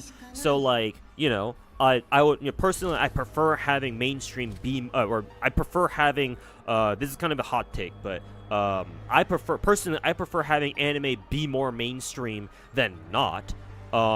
Like, yes, I get that, you know, something being mainstream will bring in all the fucking annoying ass normies into it, sure, but you counteract that by having creators and other like prominent figures in the business like be pillars of like the community, or being pillars of that thing that you're interested in. Like in anime, right? You want creators to, you know, like people who've been in the business, people who've been talking about and making content about anime for a long time. You want them to be like your bulwarks, basically. like your bulwarks against the oncoming tide of retarded normies and casuals who want to come in and fucking, you know, supplant what we believe in with their own dog shit beliefs, right? That's where having creators and people who know what they're talking about in like a field or like an area of interest, that's why you want those people there. That's why you need those people there. The problem with gacha games is that because gacha games as a genre are so new, and they basically didn't exist in like the Western mindset, like the Western gaming or entertainment mindset just in general, right?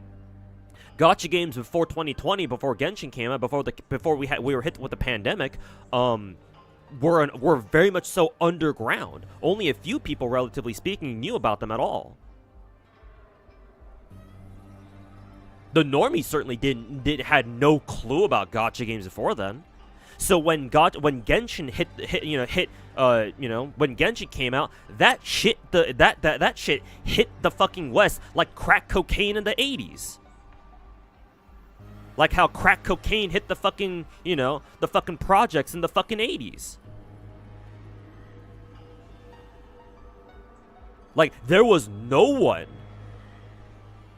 who I would consider to be like, oh yeah, we want those bulwarks. We want those people to kind of like kind of represent the original gacha scene before, you know, gacha games went mainstream.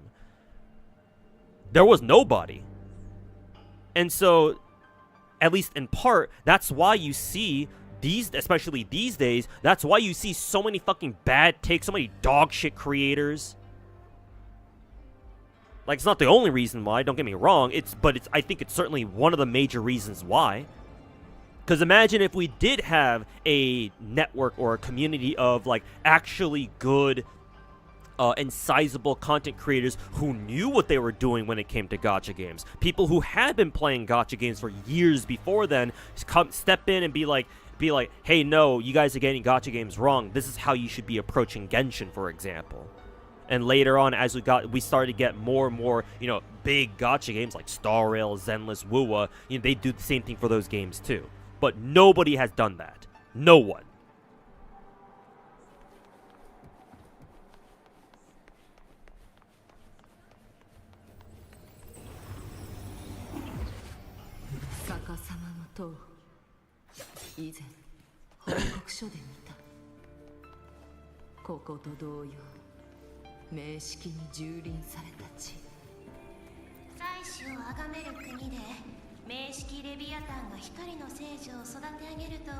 Not just about gacha. No, I'm aware it's not just gacha games. Unfortunately, you see that it's kind of a phenomenon you see about a lot of things, like just like, you know, for example, anime just in general. So yeah, no, I get that. But since my special interest is in gacha games, that's what I'm concerned with. But yes, you're absolutely right. Unfortunately, you just kind of see this happening with many assets or many facets of the internet, or many places of the internet. Yeah.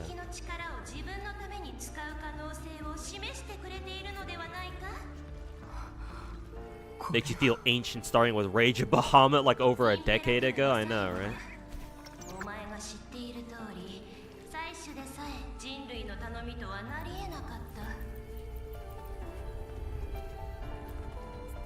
I mean, hey, if you ask me, the sad part about all this is that Genshin's been out for like 5 years now, going on 6. So, like, technically, if you're talking about the people who've been playing Genshin from the very start, technically you have to call those people gacha veterans too.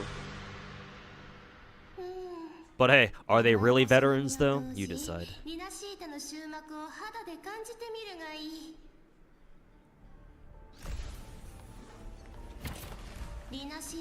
Oh, it's a platform, or it's like a raft thing.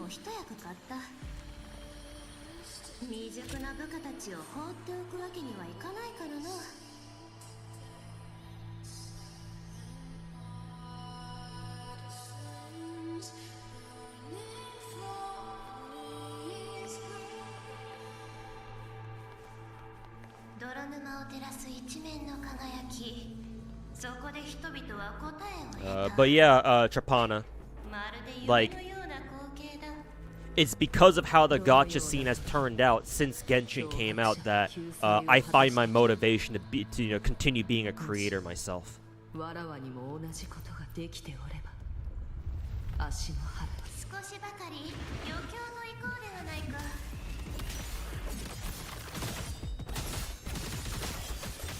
Like, long story short,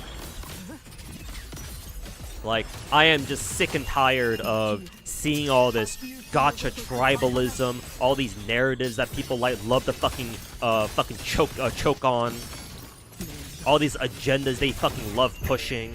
It's infuriating.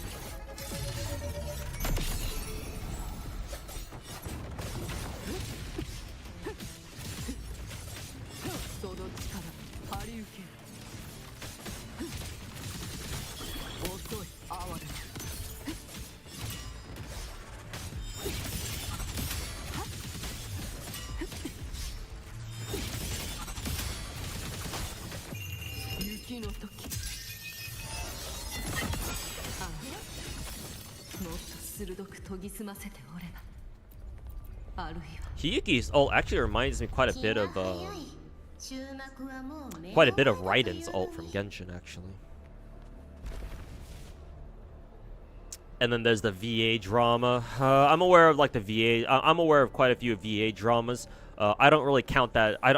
That's not really my expertise. I just take note of it, but I usually don't speak about it as much as I do about gacha games, because technically that's out of my area of expertise. It's like, yeah, sure, VAs may be involved with gacha games, but I consider that to be a totally different field.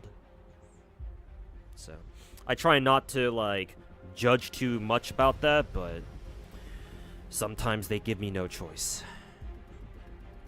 これを見せた意図はそなたらフラクト氏です。あの聖女のような融合を再現したいのか。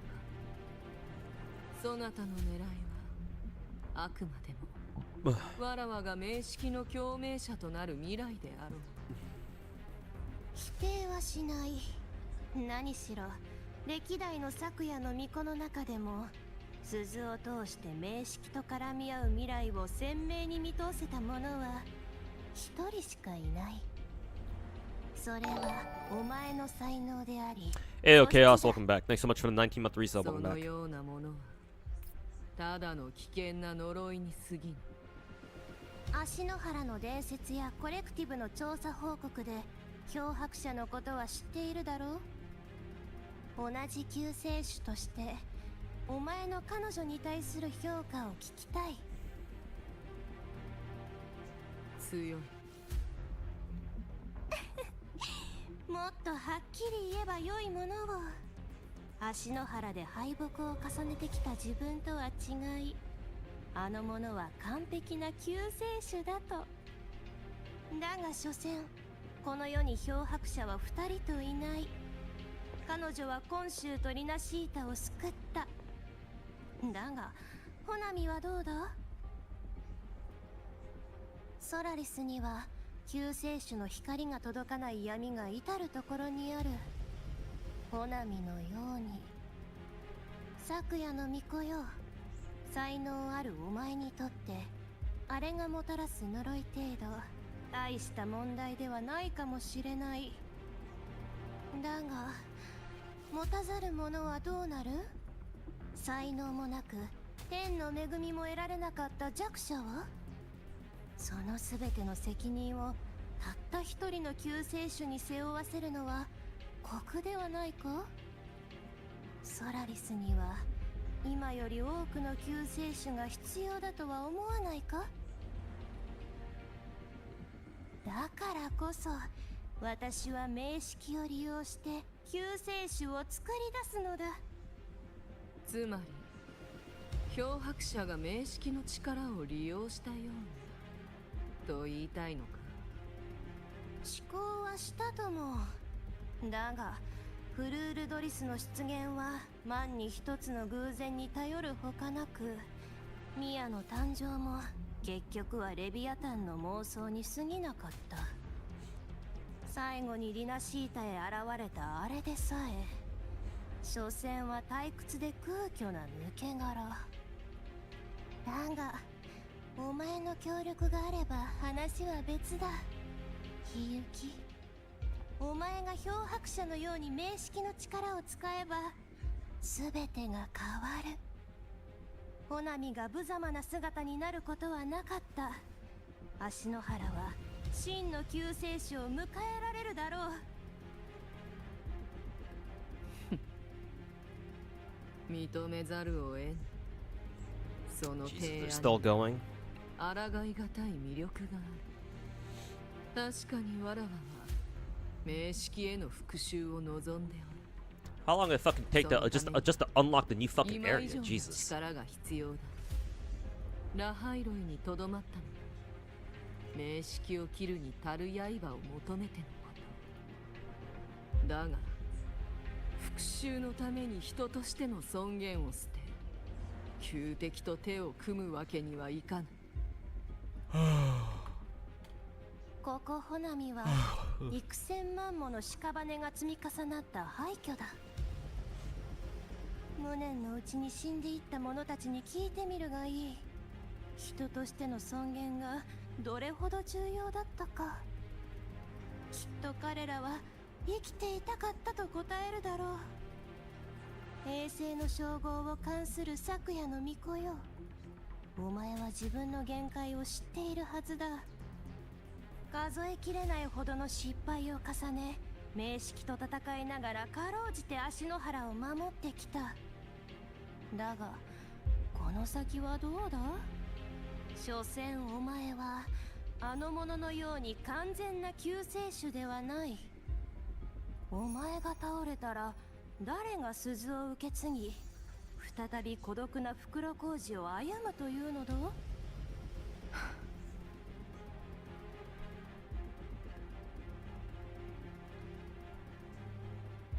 それに私なら先代の巫女の話もできる。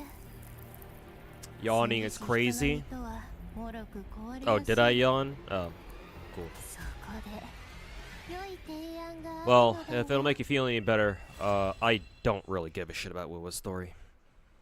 I mean, that should have been obvious with me just skipping through all of it. But hey, at least Wuwa has his good button. Guess what game still doesn't?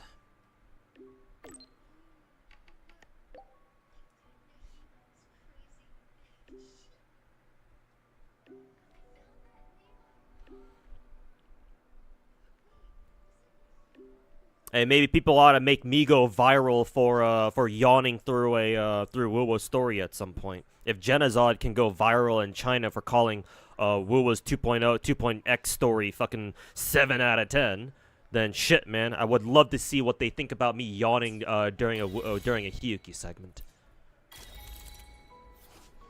Fuck it, let me go viral in fucking China. I'll take on a whole country. Fuck it, dude.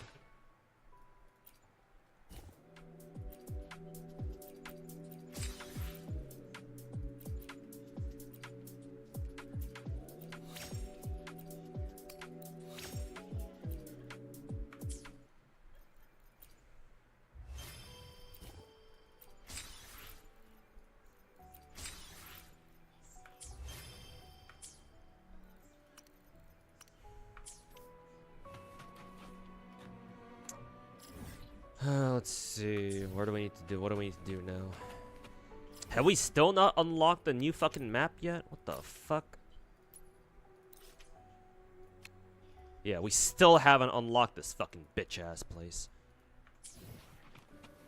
Jesus fucking Christ.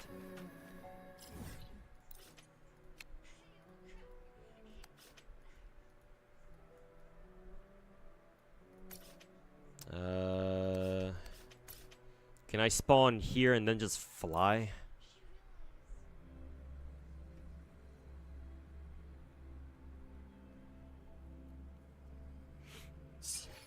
獲物が息を潜めてやがる。 Cool. It just immediately fucking starts me off in the boss fight. No, not yet.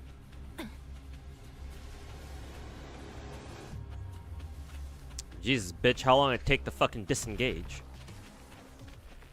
Finally. not that one. Motorbike.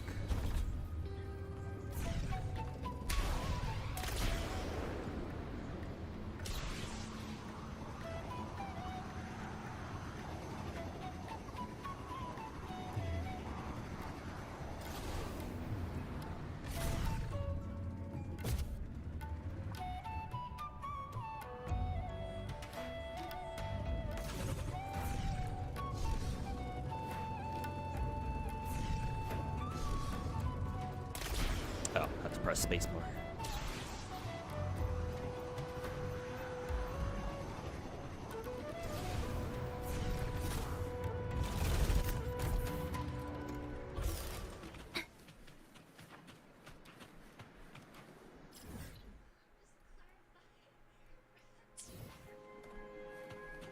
Looks like you could go in there. I wonder if they plan on expanding the map here outwards like this.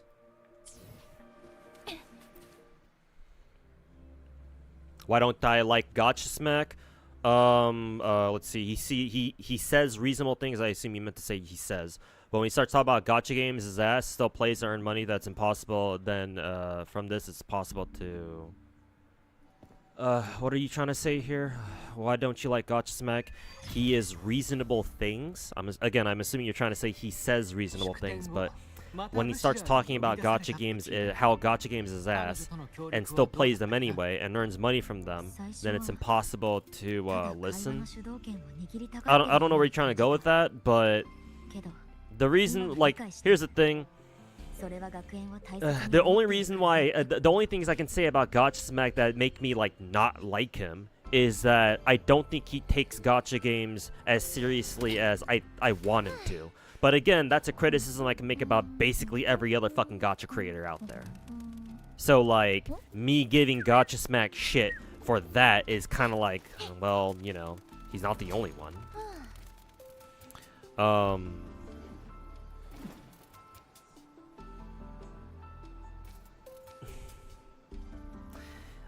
I mean, the most shit that I can say about Gacha Smack that comes off that I can remember off the top of my head is just like he has some really weird or even bad takes about gacha games, but then again, everybody else has fucking dog shit takes about gacha games too.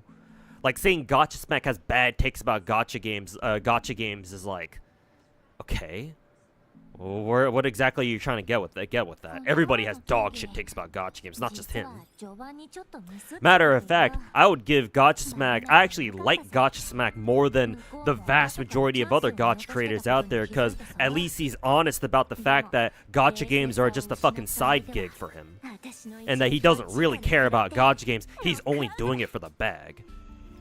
And like shit, man. Under normal circumstances, I wouldn't really like him for saying that. But like, bro, most other people are fucking dog shit creators anyway. So like, at least seeing somebody have even a shred of honesty is honestly kind of fucking refreshing, dude. Which is sad to say, but unfortunately, that's the kind of situation the gacha scene is in right now. Like, a dude like Gacha Smack who's openly public about him not really giving a shit about gacha games, being a better creator than fucking 95% of the rest of the scene? Like, holy fuck, man. How fucking pathetic is that?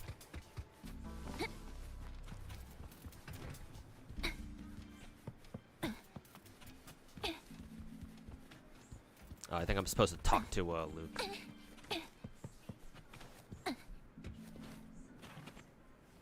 Lupa, stop parkouring.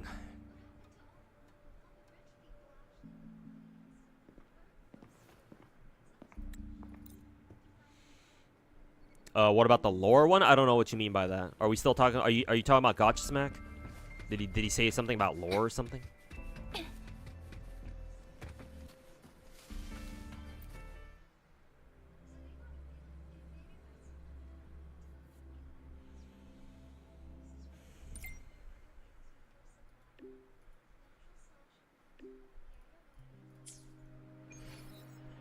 Okay, are we finally in a new area? No, we're still not? What the fuck?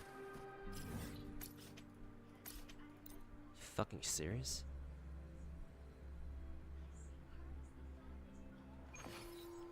What about lore? Oh, I have no problem with them.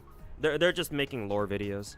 Unless they want to start making videos about disseminating their own dog shit opinions about gacha games, then in which case I'll judge them for that. But if you're only talking about the lore channels where their content is solely focused on like explaining the lore of a gacha game, then yeah, no, there's no reason for me to go after them.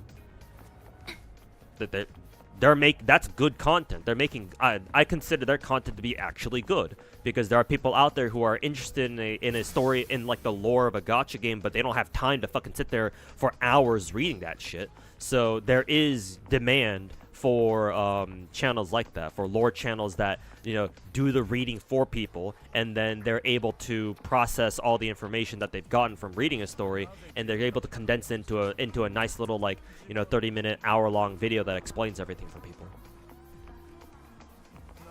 Like, that's actually, like, you know, that's actually good work.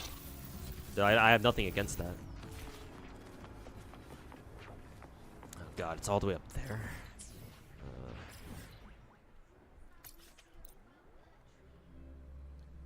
I don't have a problem with that. Again, until such time comes when those lore channels decide to fucking start talking mad shit about gacha games, or they start putting out some fucking dog shit takes about gacha games, in which case, at that point, yes, it's open season. But as long as they don't do that, you know, as long as they stick to lore videos, or if they must make like opinion videos about gacha games, if they're actually good opinions, or even if they're ones that I disagree with, but as long as they explain themselves properly, right? And I can even if I don't agree with their opinions, but if after I watch and I go like, oh, they actually took the time to explain themselves, okay, that's fine too.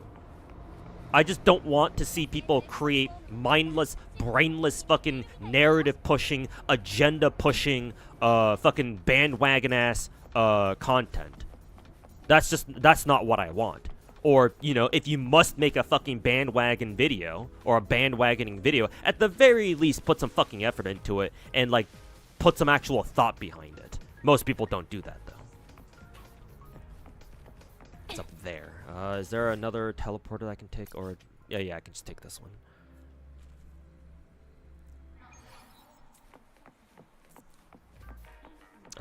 Rebecca and Lucy gameplay have been leaked. Oh, cool. Maybe I'll see it on Twitter later today.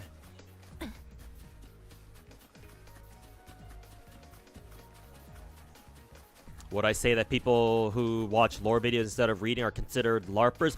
It depends on their behavior. Like, on its own, I don't mind people who learn about a gacha story, or it doesn't have to be a gacha game, like a video game story, through watching lore videos. I don't have a problem with that, because, like, if I do, then I'd be a hypocrite, because, like I said, the only thing I think you were, I don't know if you were here when I mentioned Limbus Company like half an hour ago, but the only things I know about Limbus Company lore, for example, is because I happened to watch a lore video about Lobotomy Corporation and Library of Ruina, right?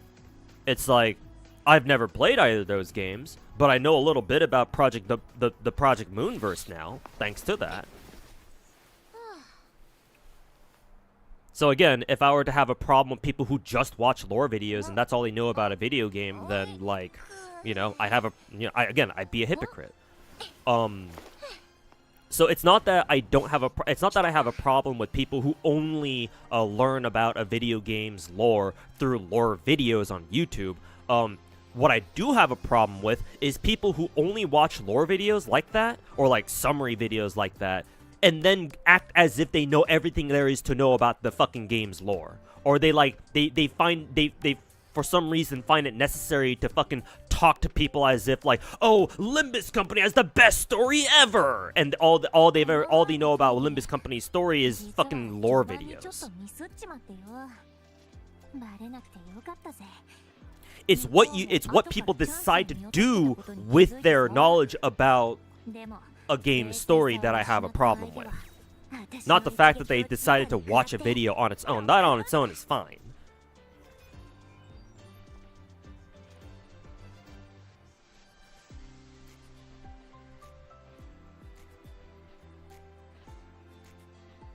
I hold people accountable for their actions. Well, their actions in the sense of what they decide to do once they've done something.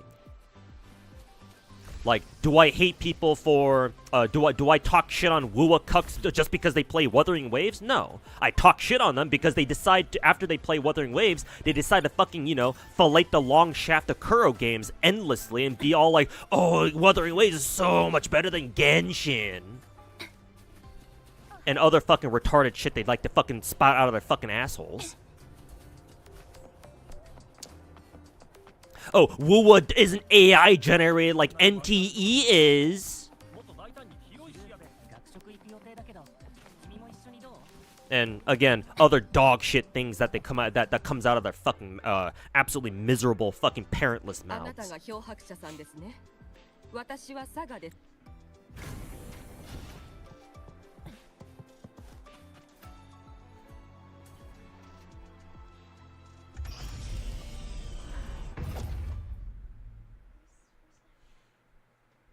Can't believe the concept of gacha fan base wars have become a thing. I mean, what's there to be? What's so unbelievable about that? Tribalism has been a thing since, you know, the dawn of fucking humanity.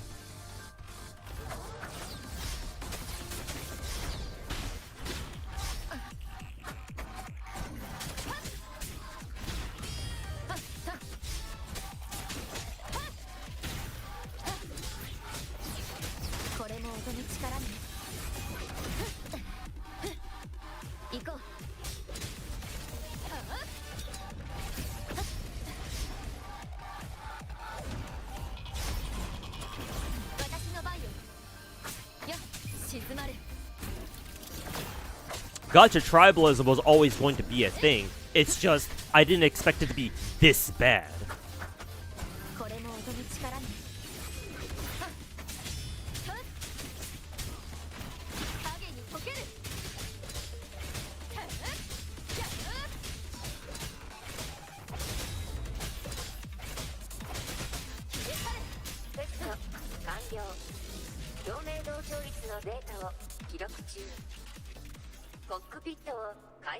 Was it even a thing pre-Genshin? You had some tribalism, but nothing like this. I mean, gacha games back then weren't even big enough to generate tribalism this bad to begin with. Like back then, you had some people talk shit on other gacha games that they didn't like for some reason, but it was usually always ever in jest, or like, you know, the typical shit talking you'd find on the internet. Your typical, you know, oh, this game sucks or that game sucks type shit. But people usually, so not as far as I'm aware, people usually didn't take it like to extremes like they do these days. So yeah, sure, there was some tribalism, but it just was not as vitriolic as it is, as you might find it these days. Wait for 2 fucking days? Jesus, and I'm still haven't fucking unlocked a new region? Holy fuck this game, dude. Alright, fuck that shit. I have to actually go pretty soon here, so I'm just gonna get my dailies done, and then my dailies done, and then clear my stamina, and I'm just gonna get out of here.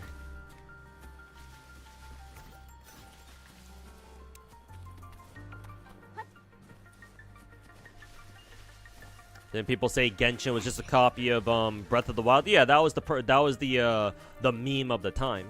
Yeah.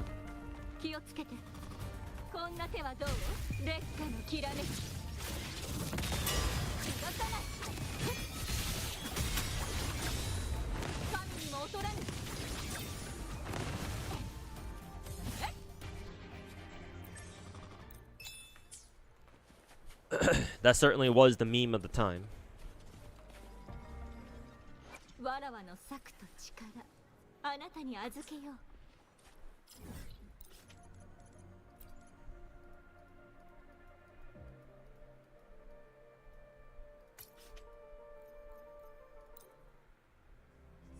This team is hot. Yeah. Fire team is my favorite team in the game. Naturally.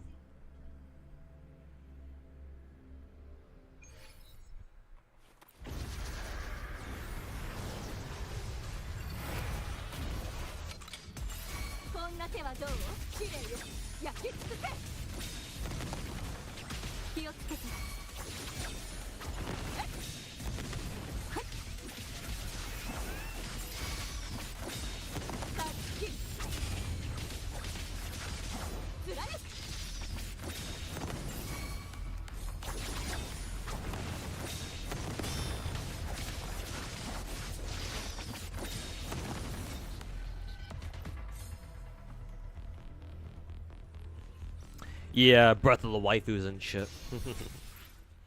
You're not talking about takes about specific gachas. I don't know why you said takes about twice or 3 times there.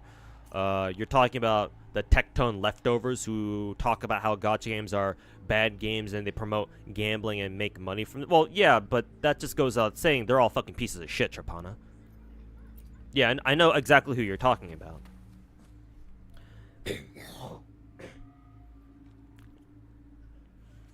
Like, you're talking about M-Tash, basically. Because what you described there is literally M-Tash. Because M-Trash.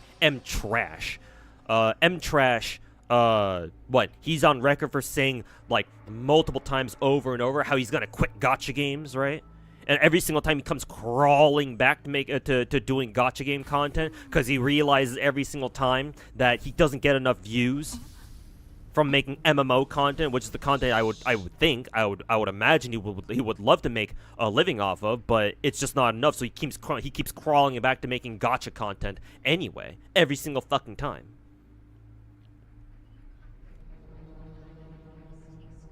Yeah, like if you're talking about people like him, then yeah, sure, yeah. I mean, goes without saying, fuck those people.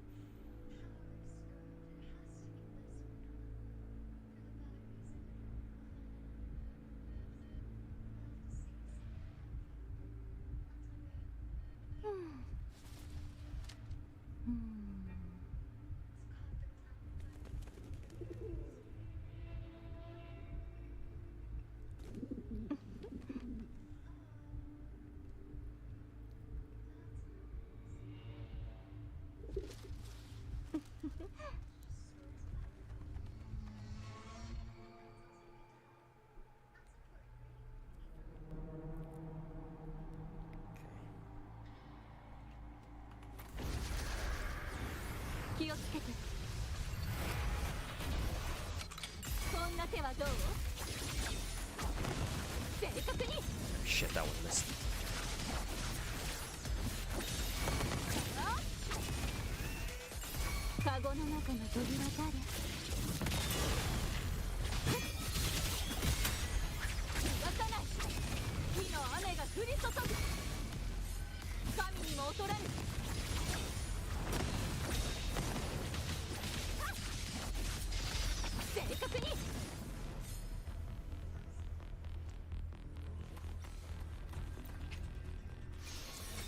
Thank God I took the time to improve my Chun-Li's what is it, echoes a bit, because she does so much more damage now. I think because I used some of the transducer items to get to make some of her echoes a little bit better, and thankfully I think they all rolled like more attack percent.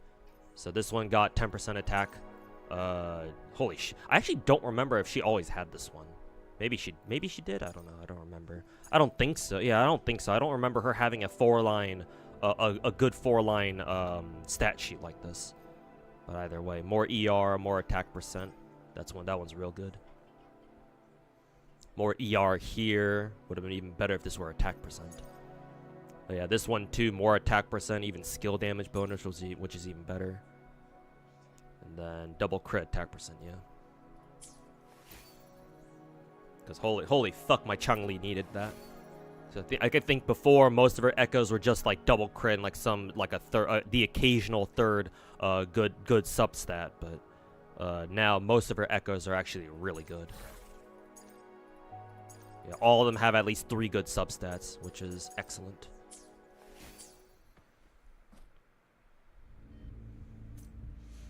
Almost max crit rolls is crazy. Oh yeah, the one you're talking about, this one, right? Yeah. Yeah, 9.3, that's like second highest roll, because I think the next one after is like, what, 10.1? And 10.1 is max crit rate roll, I think. And then crit damage, I think this one is also second highest one too, right? Because the one after this is, what, 21%? Yeah, this one's probably one of my best echoes that I have. Actually, no, that's third highest because I see right here this one goes up to 19.8. So 18.6 must be third highest. Either way, it's still pretty good.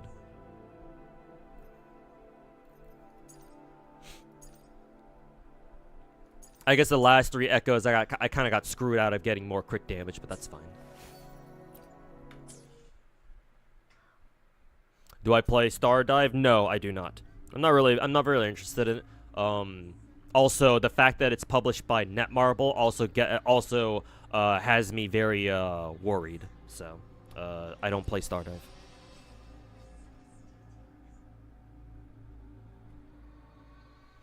You hope they buff Yinlin? Yeah, I hope so too, man. Would be nice to be able to play her effectively again. But Wuwa hasn't buffed any character yet. I don't know if there have been like leaks that people have been talking about where Kuro plans to like buff older characters, but I hope so, man. Hopefully they buff some of the characters in the future. Hey, Omni stuff, how's it going, man? I'm about to end the stream pretty soon, so I'll only stick around for like maybe 15 more minutes, but yeah, good to see you, man. All the 1.0 characters need a buff, with like maybe the exception of Jian, but if they give him a buff too, that'd be cool. And like Verena, maybe.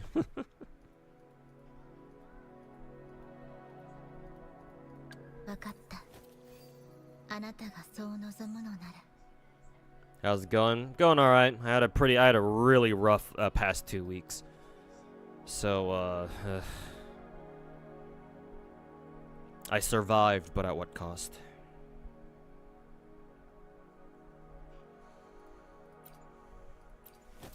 Let's see. I'm in the middle of rebuilding my who is it here?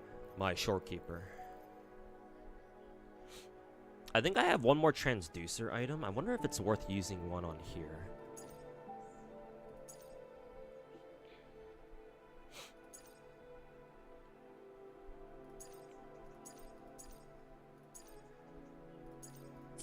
Let's see, because I think I want my shorekeeper to have even more crit damage, I think. And I think the only echo that she has that doesn't have crit damage is this one, so yeah, I have one more transducer item, so let's see. I don't think she needs more HP percent. I think her HP percent is fine, or HP is fine. Yeah, 37k, I think that should be good enough.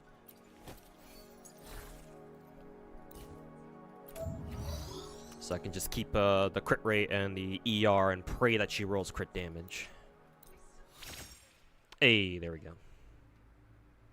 Decent, pretty decent too. 15%. Technically, it's still on the lower end, but okay. 269, nice. Wouldn't I save it for Hiyuki Echoes? Oh, that's a good point, but I'm not working on. I can't even farm Hiyuki Echoes right now, anyways. So, whatever. I don't really care.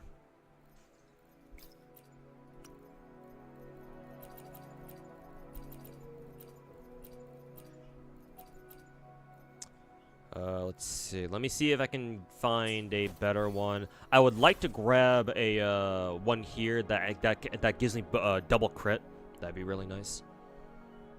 If it also gave me more ER, that'd be good too. But I'm not exactly. It's not necessary, I don't think.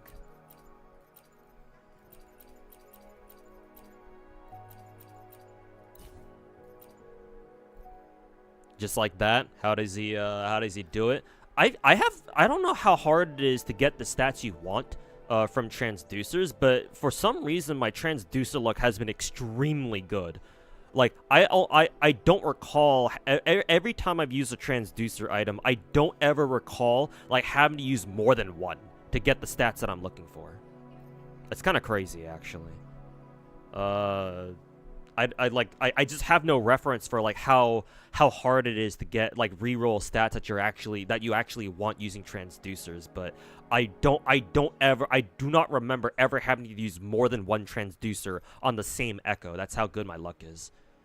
Again, I don't know if that's actually lucky or not, but I assume it must be. Oh well, there's my double crit right there. It was that easy, huh? No ER, but that's fine. I care more about the double crit as of right now.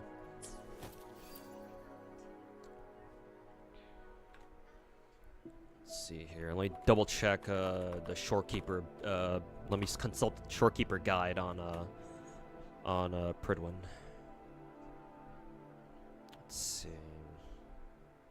Yeah, they recommend that that shorekeeper's ER be at least 230 before echo/passive. So yeah, my shorekeeper is good enough. But yeah, she has over 35k HP. Defense is over 1100. I don't know why that really matters here. Between 20 and 40% crit rate, she's got 36.8, and she's got 270 crit damage, is on the higher end. So yeah, no, my shorekeeper is excellent. All right, successfully rebuilt her. So crit damage, HP, ER, spectral damage bonus, double crit, ER, double crit, HP percent, double crit, flight HP percent, double crit, ER. Okay, yeah, she's good. Can't wait to use her and can't wait to try her out later.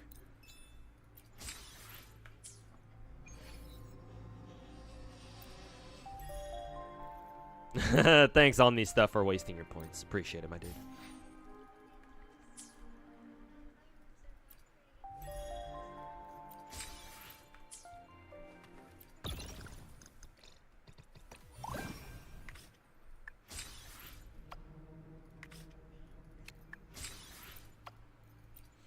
Oh shoot, I just realized, is it too late for me to participate in this race?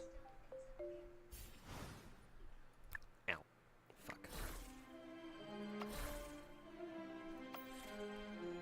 Let's see. Oh, good. It's not too late just yet. Let's go support Hyuki.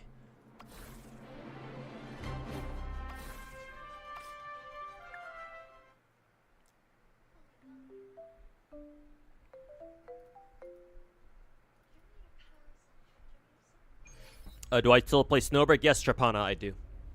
I'm disappointed that for some reason they've given us the censored version of the game, but I'm giving the Snowbreak devs, I'm cutting them some slack right now, because it seems like they were rushing to get this game to get the game up again, yeah. And knowing what kind of drama they've been going through the past several months, I'm going to give them an excuse for now. But if they don't address it at some point, hopefully soon, then we might have some problems then. But for now, yeah, I've gone back to playing Snowbreak again.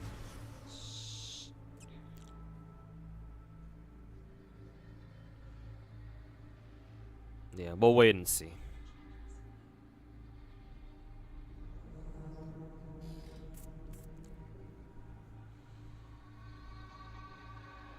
Bro, don't waste transducers on Shorekeeper. I'm gonna fucking use my transducers on whoever the fuck I want, bitch.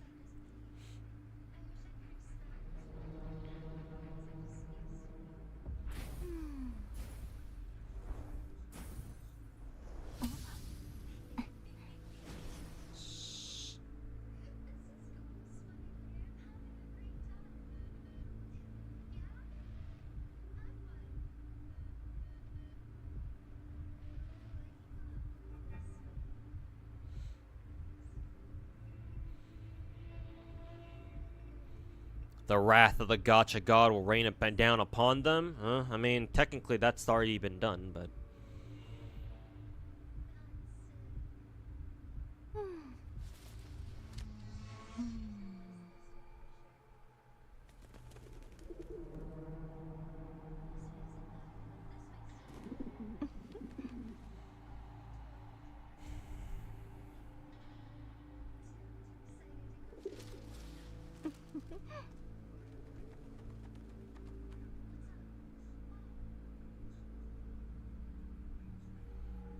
See, okay, it's almost 4:30. I'm gonna have to think about getting going soon.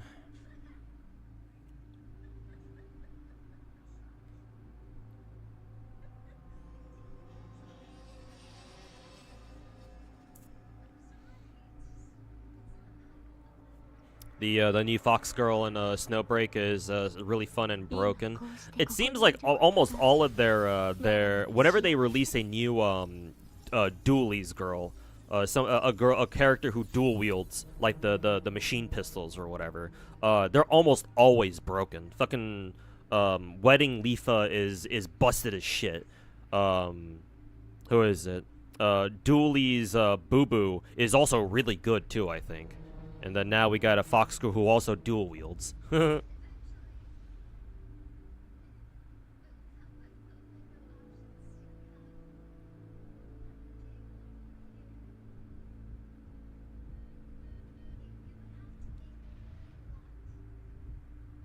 今こうしてここにいることがわらわの幸せ。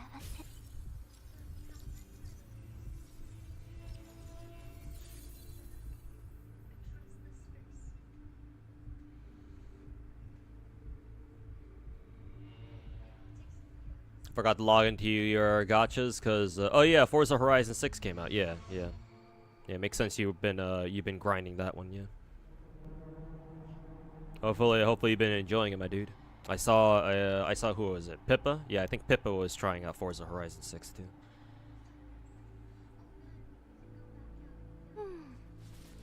But yeah, hopefully you're having a good time with that.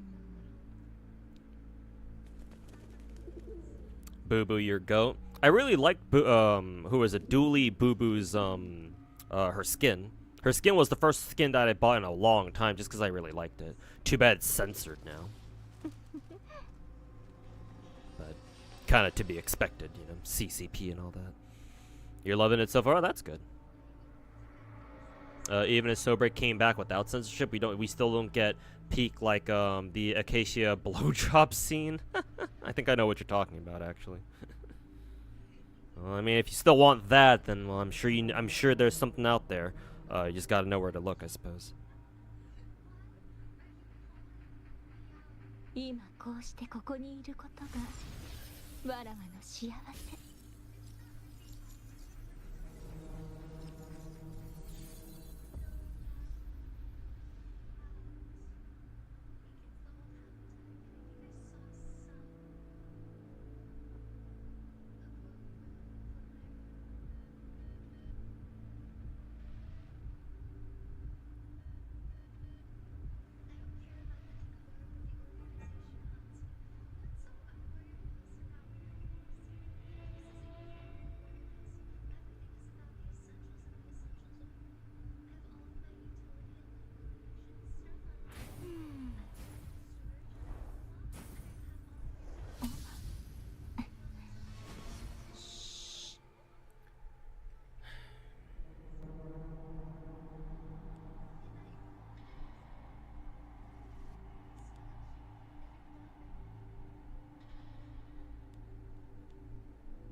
今こうしてここにいることがわらわの幸せ。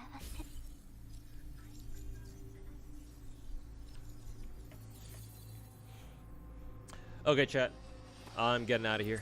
Let me just double check the Wuwa events real quick, make sure that none of them are like about to expire on my ass. I hope not. Let's see, this is the Cube Derby. Still got 8 days left on that, just gotta keep doing that every day. Lolo Express still got 21 days left on that. I don't know what the fuck this is. I'm assuming it's some sort of minigame. Oh, we got a full multi in about 5 days.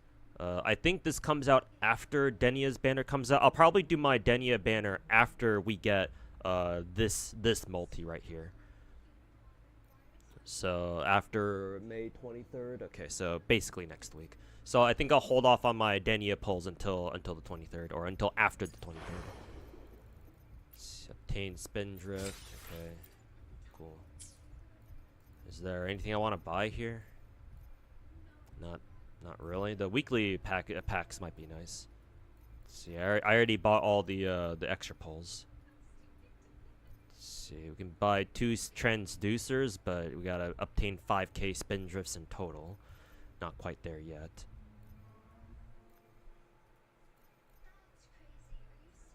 Let's see.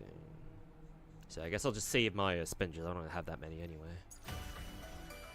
Let's see. Oh, I gotta do this combat event. Okay, this one's expiring soon, or this one's gonna end soon. So I gotta stream this. Let's see. Dimmer traces. I don't know what this is. I'm assuming it must be a an event with the new map. Travel log, the usual stuff. Oh fuck, I haven't done this yet. Shit. What is this again? Oh, just double essential materials and stuff. Okay.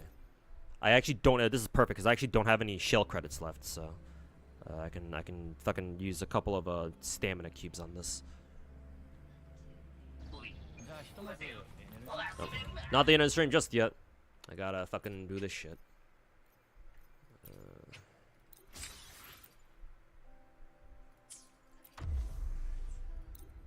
Meow.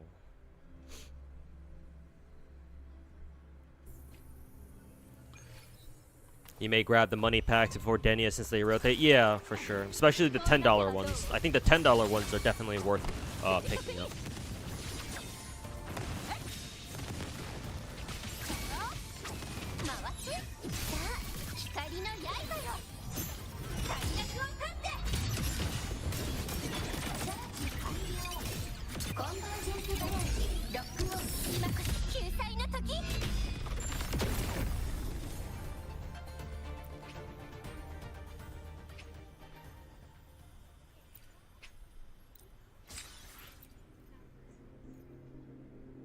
We're one stamina off, and I still gotta wait another fucking 2.5 minutes. God damn it! Frick. Whatever. I'll just use a fucking cube. Frick.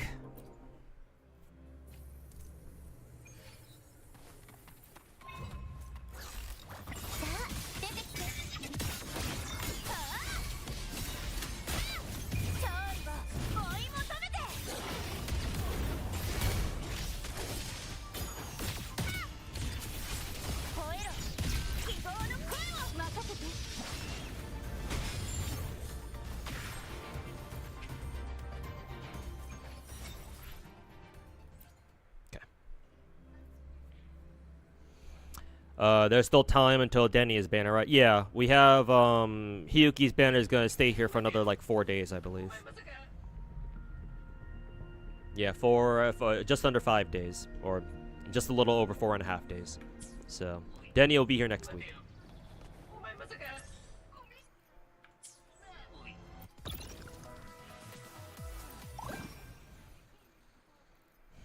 Okay, did the Bountiful Crescendo thing for today. Into the memory program. Oh, is this like the recap thing? We can do that. We can do that next time. And this is the returning event, and then this is the end game. Let's see, I already did the weekly for this week. Cool. And this is oh yeah, I meant to do Wuwa on stream. Whatever, I'll do that next time.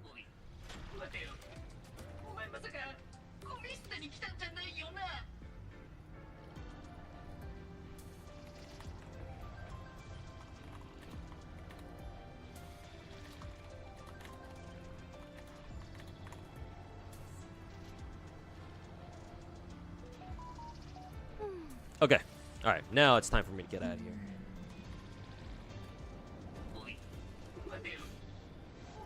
Hype for Denia because pink hair? Yeah, I suppose so, yeah.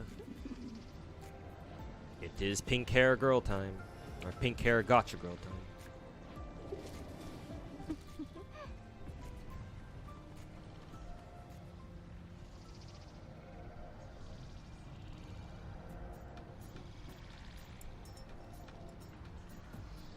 Thanks for the stream. Stay safe. Hey, thank you, man. Yeah, I'll do my best. Good night, too. Hey, type Shogun. Did you change your name to something? I don't recognize the name Type Shogun. Maybe I'm assuming you went by a different name, or you must have changed your name since last time you were here. But thanks, dude. It was Yin before. That's familiar. I don't remember like your full name, but Yin. Yeah, that rings a bell.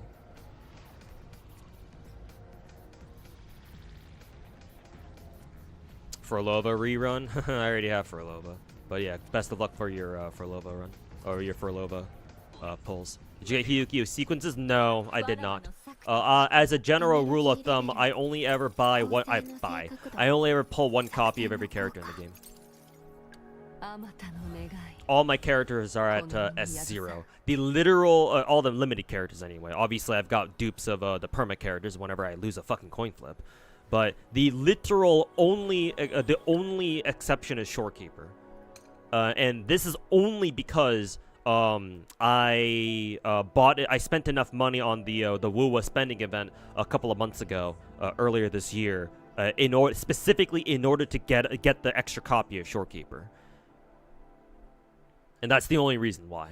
I didn't pull for 2 copies of Shorekeeper. Matter of fact, ever since Shorekeeper came out, for the past year and a half, basically, I've only been playing with S0 Shorekeeper, and me having S1 Shorekeeper is actually a very recent thing. It's actually the reason why you saw me use a transducer on one of Shorekeeper's echoes, because as soon as I got her S1, I realized, oh shit, like she does a lot more damage now because of, you know, the effects of her S1. I was like, alright, I see why people say to build her with crit damage main stat instead of HP or anything like that. So I took the time over the course of like last week or so to revise her echoes and build her for more damage. So she should be a lot better now. I just haven't played her seriously yet with her new echo set, mainly because it's still under construction, or it was still under revision. But yeah, no, I don't pull for any character dupes. Oh yeah, it was Li Hua Yin. Yeah. Now I recognize you. Okay. Either way, thanks for stopping by, dude. Hope you've been doing well. Even my favorites are no exception. Bro, believe me, I would love to pull for S6 Chun-Li, dude. But unfortunately, that costs money, and money is not exactly something that I have a lot of right now, and haven't for like the past 3 years. No, believe me, I would love to S6 Chun-Li. Like, you have no fucking idea how badly I want to S6 Chun-Li. And hell, Lupa 2 for that matter, while we're at it. Like, bruh. If I could wail as hard as I did before 2023, like, no, Chun-Li and Lupa would be S6 without me even have to fucking ask about it, or without me having to fucking think about it. But the reason why I can't is, or the reason why I don't is because I can't.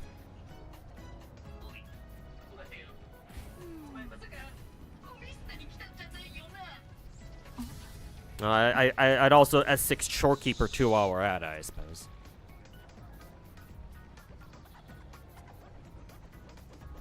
But yeah, that's the only reason why. I hold myself back not because I want to, but because I'm forced to. Born to gacha, forced to fucking be a wage slave, something.